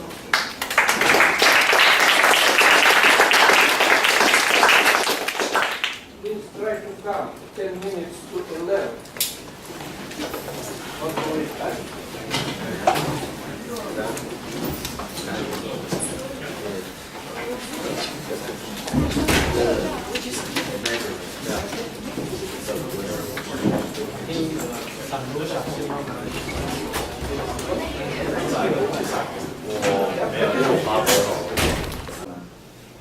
How do you think when it will be escaping gas from the experiment and when not?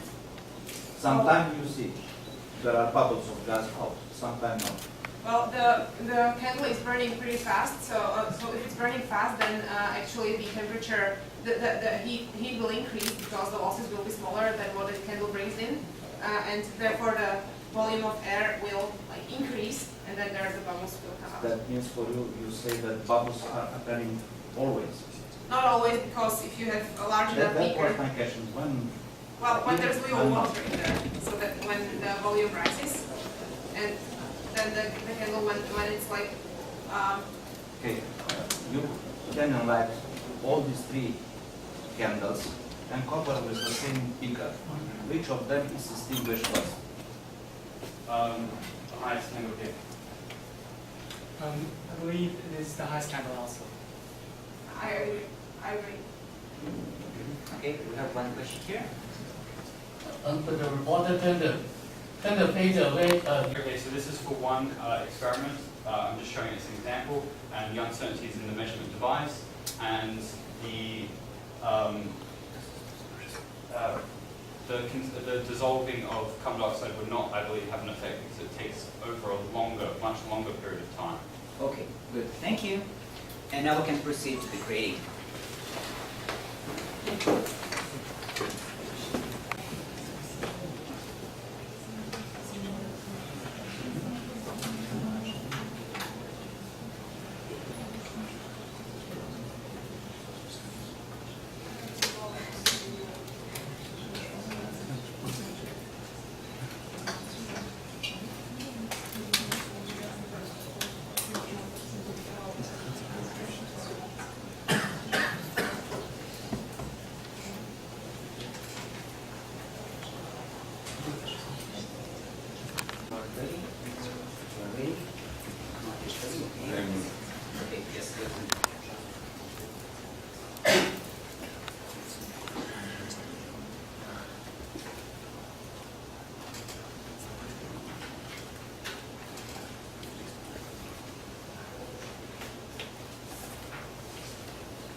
so I will just need to check that everything is signed and filled. So mine is signed and filled, signed and filled, signed and filled, filled and signed, filled and now signed, good, filled and signed, filled and signed. So we start with the grades for the report. I'm reading them from the other side, and these grades are 6, 6, 6, 8, 6, 7, and 7. And then we have the grades for the opposition, and these grades are 6, 7, 7, 7, 6, 7, and 8. And then we have the grades for the review, and these grades are 7, 7, 7, 8, 6, 8, and 7. And then I will ask for the protocol quickly. Now, 3 lowest grades are 6 for the report. So can I ask, for example, Andrei to comment on your side? 6? Yes. Okay. Actually, I don't like, as I remarked during my question, I don't like the exaggerated precision expressed in the slide. And also, actually, if you try the experiment with the different candles, the deviation can easily exceed the 0.1%. 0.1%. And convection is the reason of extinguishing of the candle. Okay. And we had one single highest grade of 8 from Portland. Can you please comment on this? Okay, so I think this problem is quite complicated because in thermodynamics, I think the reporter did quite a fair job in covering all the evidence and the conclusion that the evidence support their conclusions. As for the opposition, we had lowest grades again of 6. So can you comment on the 6 for the opposition, for the opponent? For the opponent? Yes. Yes, I give 6, and I make only one comment now. I give 6 the same for reporter, opponent, and reviewer, because nobody says another opinion about the extinguish of the candle. I have done this, personally, I have done thermovision video of this experiment, and I have proved that another is the reason of extinguish. Nobody said nothing. Okay. Would you like to comment on your 6 to the opponent? I like the opponent. 但是 I don't know whether they want to correct because they were doing yes. I don't know how much did they pay, but it must have been a lot. Enough chocolate, right? I don't know what, but I will. Okay. Formula, ideal gas knot, to model something or to do simple calculations or to base your reasoning on. A piece of advice for presentation. The audience can't read text, basically. Pictures are much better. So it's really hard to understand a text presentation. And I'm happy you slowed down some, at least, because for most of us, English is not the first language, and it's hard to follow if you talk very rapidly. Okay, on to the opponent. We have high marks of position if presentation was very good. Right. Low marks of 3. I gave it 3. Well, the presentation part of your opponents, the sort of first couple of minutes, they were not very specific to the point. So you would mention that there are parameters missing, but you wouldn't say which ones they were or what you would like to discuss. So it was not specific enough. So in this, it did not show the jury that you yourself have an understanding of the problem. And then also in the discussion, in a case like this, I agree that this is very hard to oppose. It's easier if there is more to discuss that was presented already, but if there is much to add, so to say, then I would like to see the opponent to add that. So in this case, I would like to see the opponent to mention or bring up the points that were missing in the presentation and to develop what was there further in the discussion. And so this is what I missed, and this is how I get the Yeah, adding on to the information teams discussed, systematic investigations, the variation of the parameters, the possible explanations. So all that has to be commented on, and in the end it should be clear what does that mean and what not. So obviously that has been very difficult here, but still that is a task. Okay, on high marks of 7, quite a lot of them.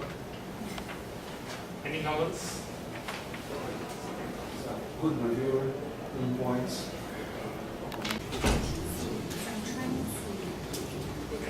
We challenge you problem number 15 discussion.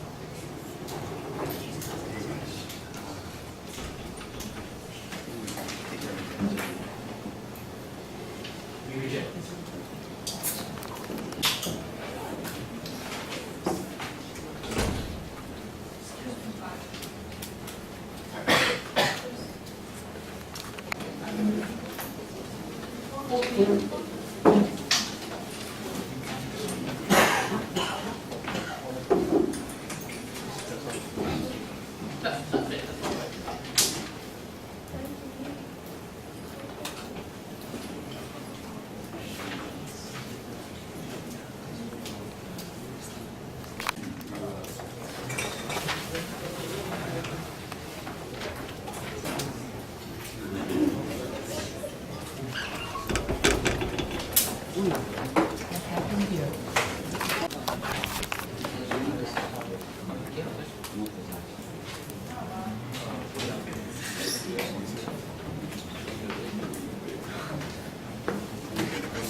Okay, good morning everybody. Today I'll be presenting our solution to problem 7, gearing line. The problem statement tells us to coat 1/2 of the inside of a jar with a layer of soup, and then to drill a hole in its cover. When a lamp, powered by alternating current, is used to illuminate the soup, a distinct sound is heard, which we define in terms of its intensity and its frequency. So to start off, this is our experimental setup: a jar coated with soup, a lamp powered by alternating current, and a microphone. And this is an actual sound clip recorded by a microphone. So you may be able to hear about a frequency of about 100 Hertz. So now a qualitative look behind the phenomena. So this is a schematic of our lamp, which is powered by a 50 Hertz alternating current. And it will be blinking at twice that frequency, so 100 times a second. And this is our jar. So in the off state of the AC cycle, the suit is cooled. And when the AC cycle transits to the on state, light from the lamp is incident on the suit, and the suit will absorb this light, heating up. When the AC cycle then goes to its off state, heat is transferred from the suit to the air in the jar, which will cause the air to expand. And this periodic expansion and contraction is what creates the pressure waves that we hear as sound. So now, based on our model, we can make a few predictions. The first one: the coefficient of restitution is not affected by the jet, and only after the second bouncing a chaotic motion appears. Okay, and our last video, it also from the same reference kit. It's for glycerin because it has the coefficient of viscosity higher, the jet that is formed is smaller, and then a chaotic motion appears. So, but now let's go to the more important part.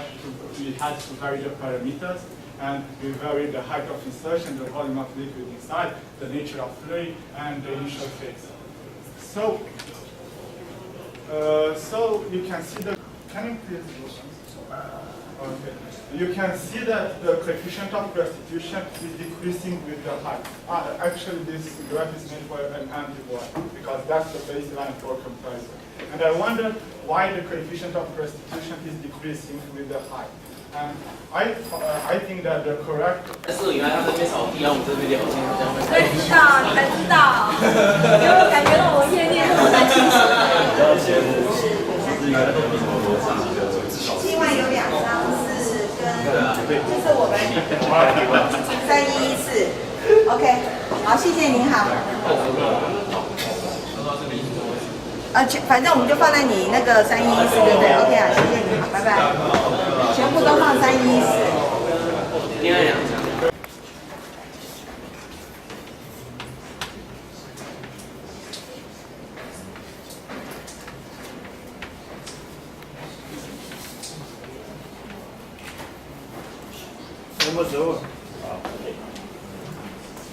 So, ladies and gentlemen, I am Alexander Dorish, the representative of Belarusian team, and I'm going to present you my position in problem breaches. And I'd like to begin with recalling the condition of the problem.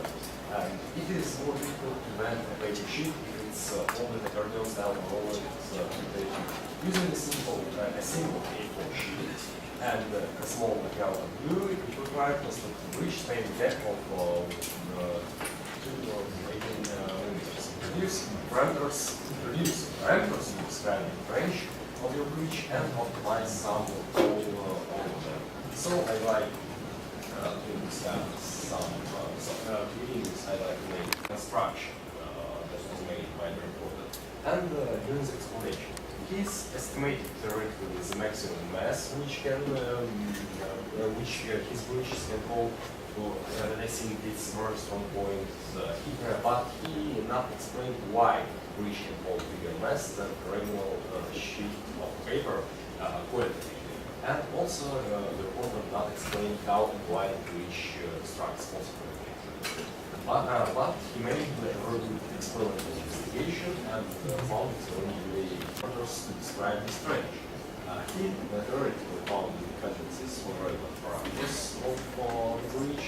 He's compared with his experimental data, and also he considered the different types of stress. And so when you follow our theory, it's time for some experiments to prove it. And our experimental setup is the following. We have a large speaker, a microphone, a bow which is located on delicate scales, a laptop, and a sound amplifier. With that experimental setup, here you can see a close-up shot with all the elements. Actually, the first experiment we conduct is to measure the force, the jet force, versus the sound frequency. We measure it by taking the added effective mass on the scales and converting it to force. So for the small bow, we get the following graph of force versus versus frequency of the sound. As you can see, they match really well between a theoretical experiment. And the same goes for the medium bow and the large bow. So which we exert from the speakers. So for the small bow, we have the following relationship. As you can see, there is a certain discrepancy between theoretical experiment, but the important part from our theoretical prediction is that the experiment follows a parabolic form, which is theoretically predicted. And again, the same goes for the medium bow and the large bow. So to sum up the second stage, we have a certain force, net force acting on the bows, connected to the non-symmetry of the oscillation, which is always larger than 0. Also, for the force versus the frequency graphic we have. And to the definition of strength, we understand this as the maximal load that the bridge can hold in its center, and we place the load over a constant width of the bridge, which was 12 centimeters. So now that we've defined the strength, and we can start actually building and optimizing our bridges. First of all, this is a video of how a simple bridge breaks. What happens when we add too much weight and it breaks down. What happened in this video was that the bridge bent due to the weight that was applied on it, which means that the top part experienced a push, while the bottom experienced a pull. Now, paper is pretty strong in pull, however, it's quite weak in push, and therefore what happens with this simple bridges, is a crack at the top in a way shown in these pictures. So that means that during our designs, we will try to minimize this effect. To the designs that we looked at, first of all, we will start with simple designs like an accordion and a tube. Then we'll look at some bridges inspired by reality, and in the end, we'll try to design a bridge that uses the unique properties of paper and can make use of those. First, we'll start with the accordion. The accordion has two relevant parameters. The first is the number of dents, and the second is the width, or alternatively, the angle of dents. We'll start with the number of dents.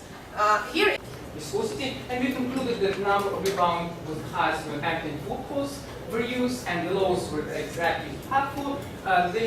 We know that they also mentioned over here the volume of the liquid inside the sea reaches 50%, the number of rebounds is decreasing, and when the volume is reached 1, the number of rebounds is increasing. Both is high to viscous, the liquid make only 2 rebounds and reach a lower power after each rebound. And as I mentioned before, density has no effect on the number of rebounds, coefficient of distribution, and other parameters. These are my resources. Thank you for your attention. Thank you. Thank you very much. I'm Marcin Brejnowski from Team Poland. I really enjoyed your report. It was actually pretty interesting. My first question is, how did you release the ball?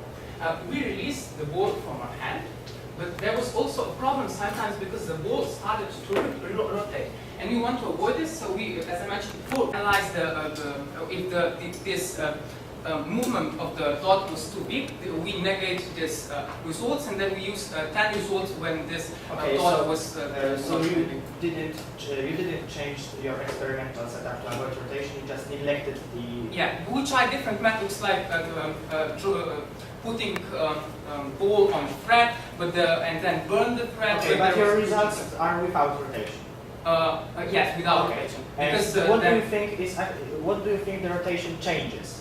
The rotation, well, if the rotation is occurred, then the rotational energy is occurred. So basically, then the potential rotational energy is transformed also to the rotational energy. So basically, there is no much compensation to the kinetic energy. So the height won't be. We'll talk about it in discussion because it's quite interesting aspect actually. And states an elastic hoop is pressed against a hard surface and then suddenly released. The hoop can jump high in the air. Investigate how the height of the jump depends on the relevant parameters. So what we saw basically in his presentation was lots of complex derivations of mathematics. He found the relationship of energy to the relevant parameters. But we didn't really, it was kind of hard to follow his clear conclusion of what changing the parameters would result in different jump heights.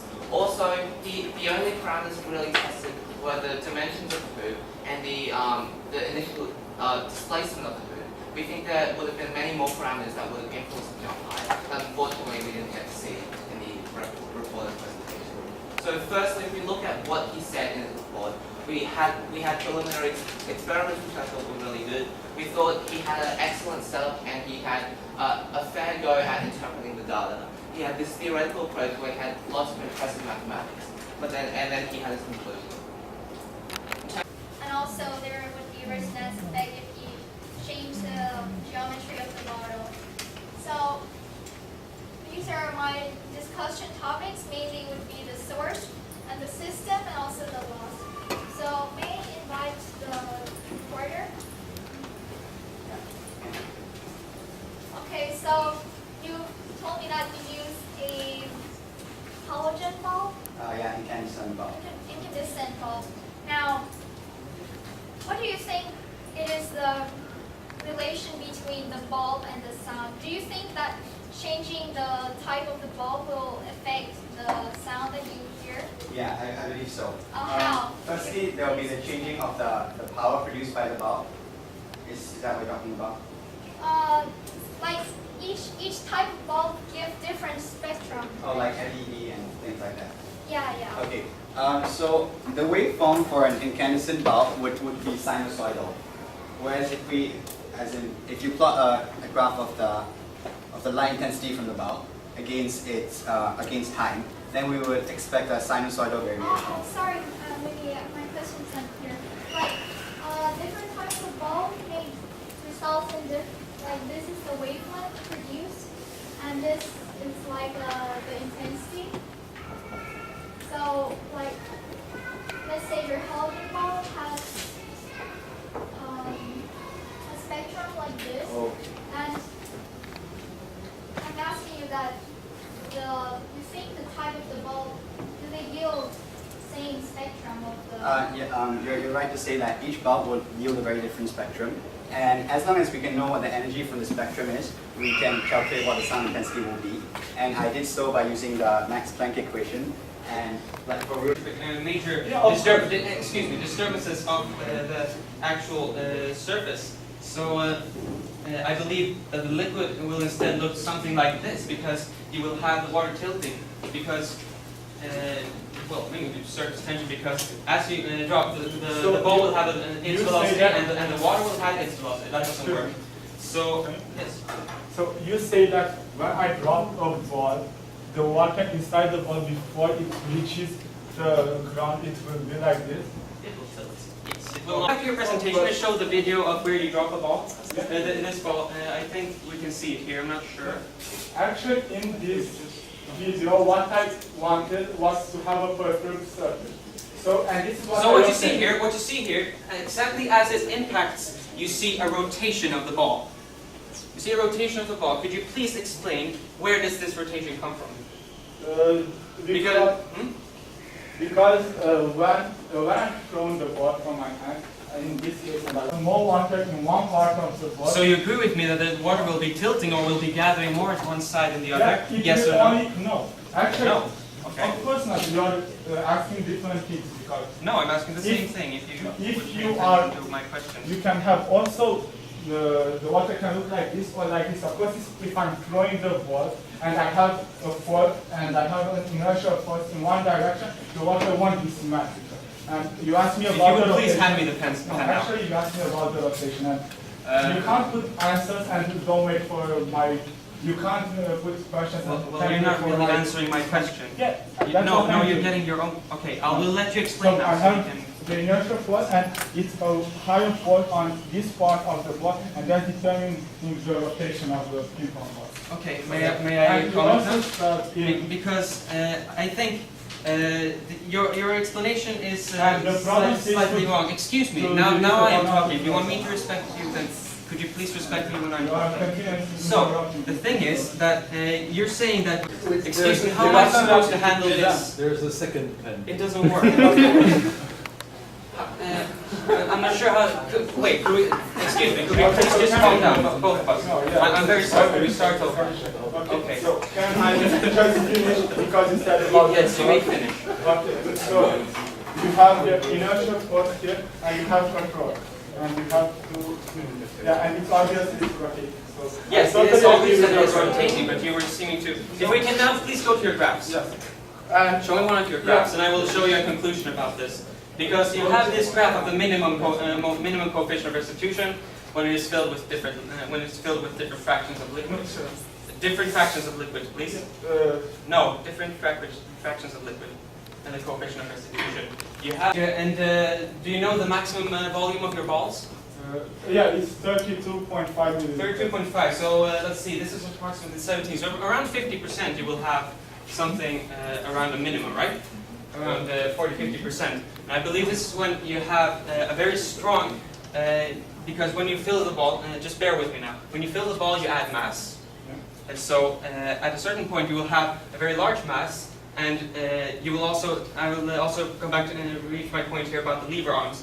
So we'll have different lever arms, or lever arms of different lengths. I will draw this as a tilting instead, so as to emphasize my point. Excuse me.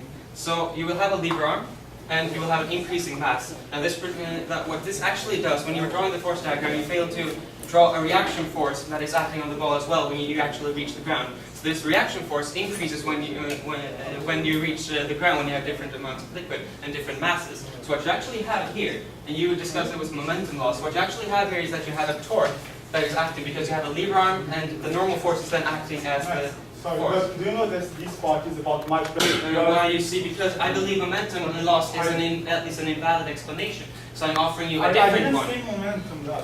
Okay, this is obviously a dead end.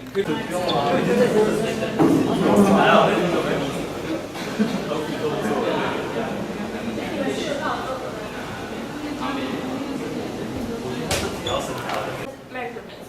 And we believe this could have been improved for more exact solutions.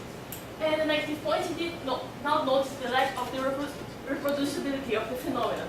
And he did not notice the lack of error analysis, but we believe it's really relevant for a problem like this. The missing point is the fight where the weight distribution along the bridge, which is really relevant, and the opponent agree with the ranks of the bridge. What we don't quite believe, when the accordion bridge is the most resistant than the tubular one. In a general view, the opponent had many good questions, but unfortunately, he did not link them in a clear way. And I would like to thank you for your attention. Thank you. Now, please. Pardon.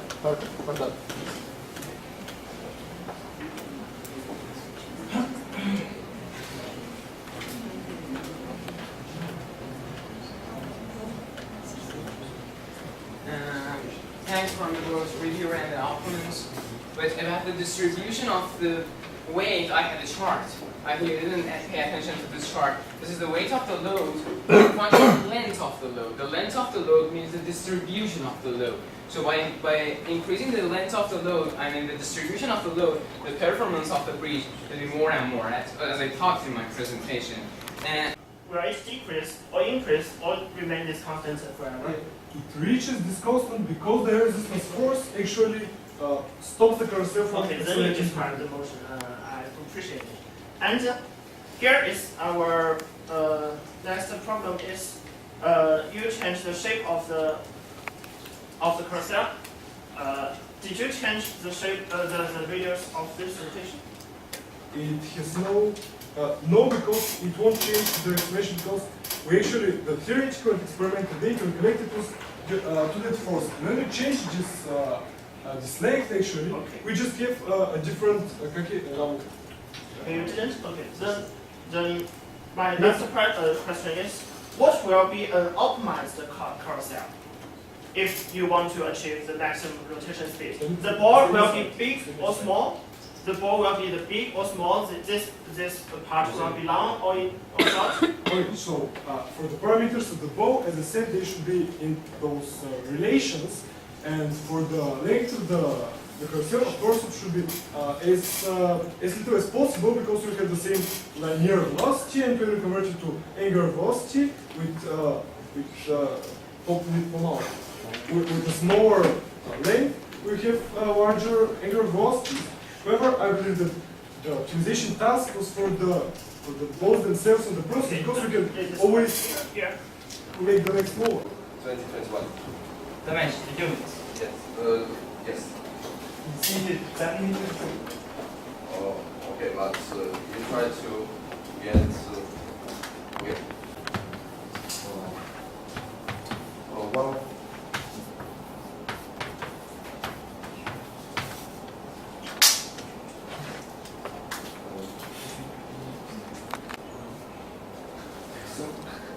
Okay, that's all. Thank you.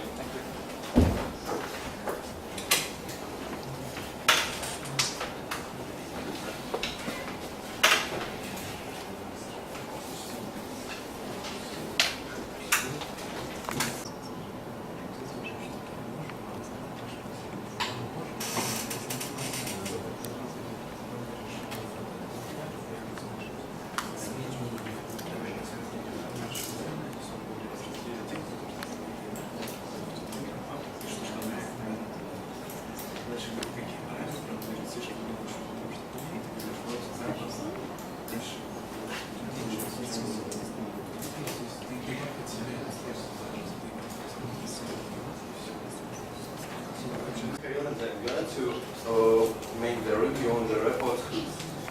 So, in that problem, that said the elastic hook is pressed against hard surface and suddenly the hook can jump higher. We're supposed to investigate how the height of the jump depends on the relevant parameters. So in that report you said that so the report made a measurement of the Young modulus, which helped to build the theoretical model, then made a setup, said about the energy distributions, made some experiments that in a good agreement with the theory. So the transits of the report was a good setup which helps to make the errors little. So then here the different groups with his experiment. He measured the Young's modulus, as I said, which helps to build a theory. Then he built a theory of energy distributions, which is so nice. And there was a good agreement between theoretical predictions and experiments. Well, and there is some weaknesses of the reports. The first one was no theory for dependence of the parameters, for example, thickness, width. So we think that it's so important because cubes could be so different. So,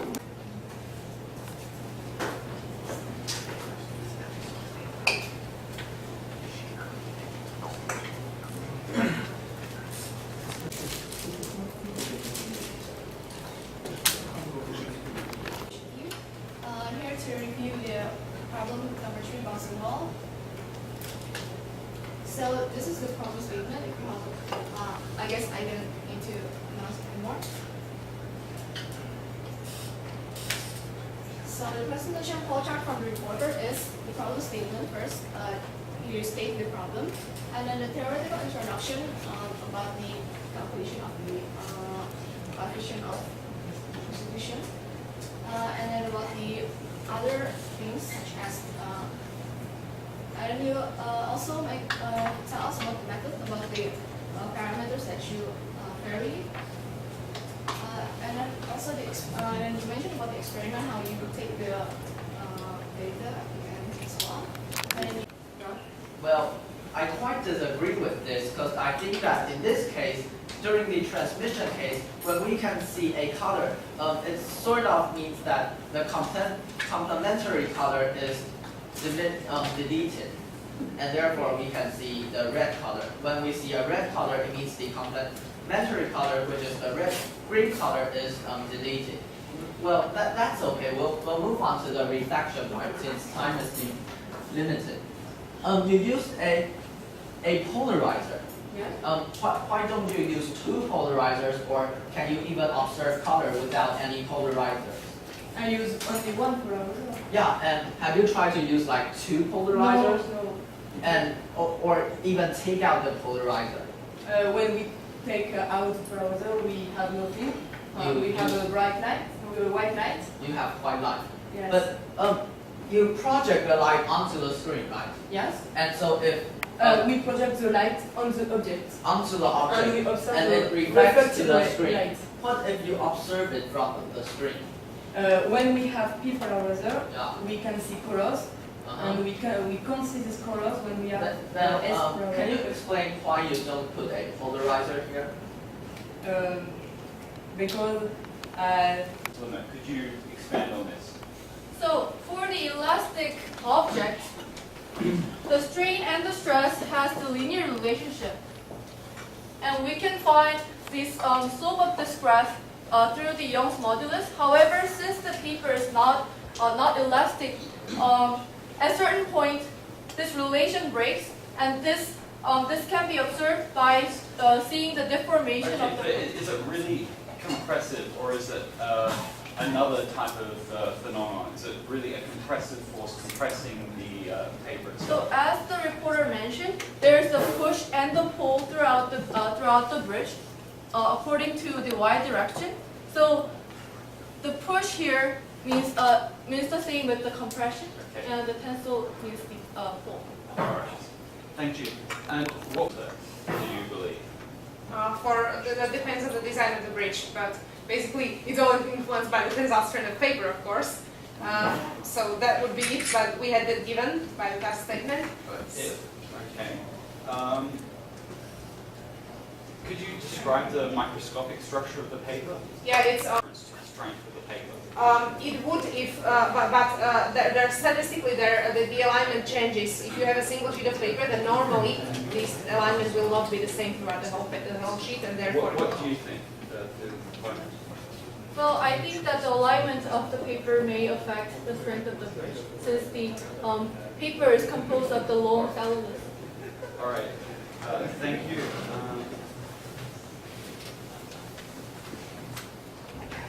Also, did you vary the distribution of the load for your bridges, or did you keep that constant? And what effect do you think that would have?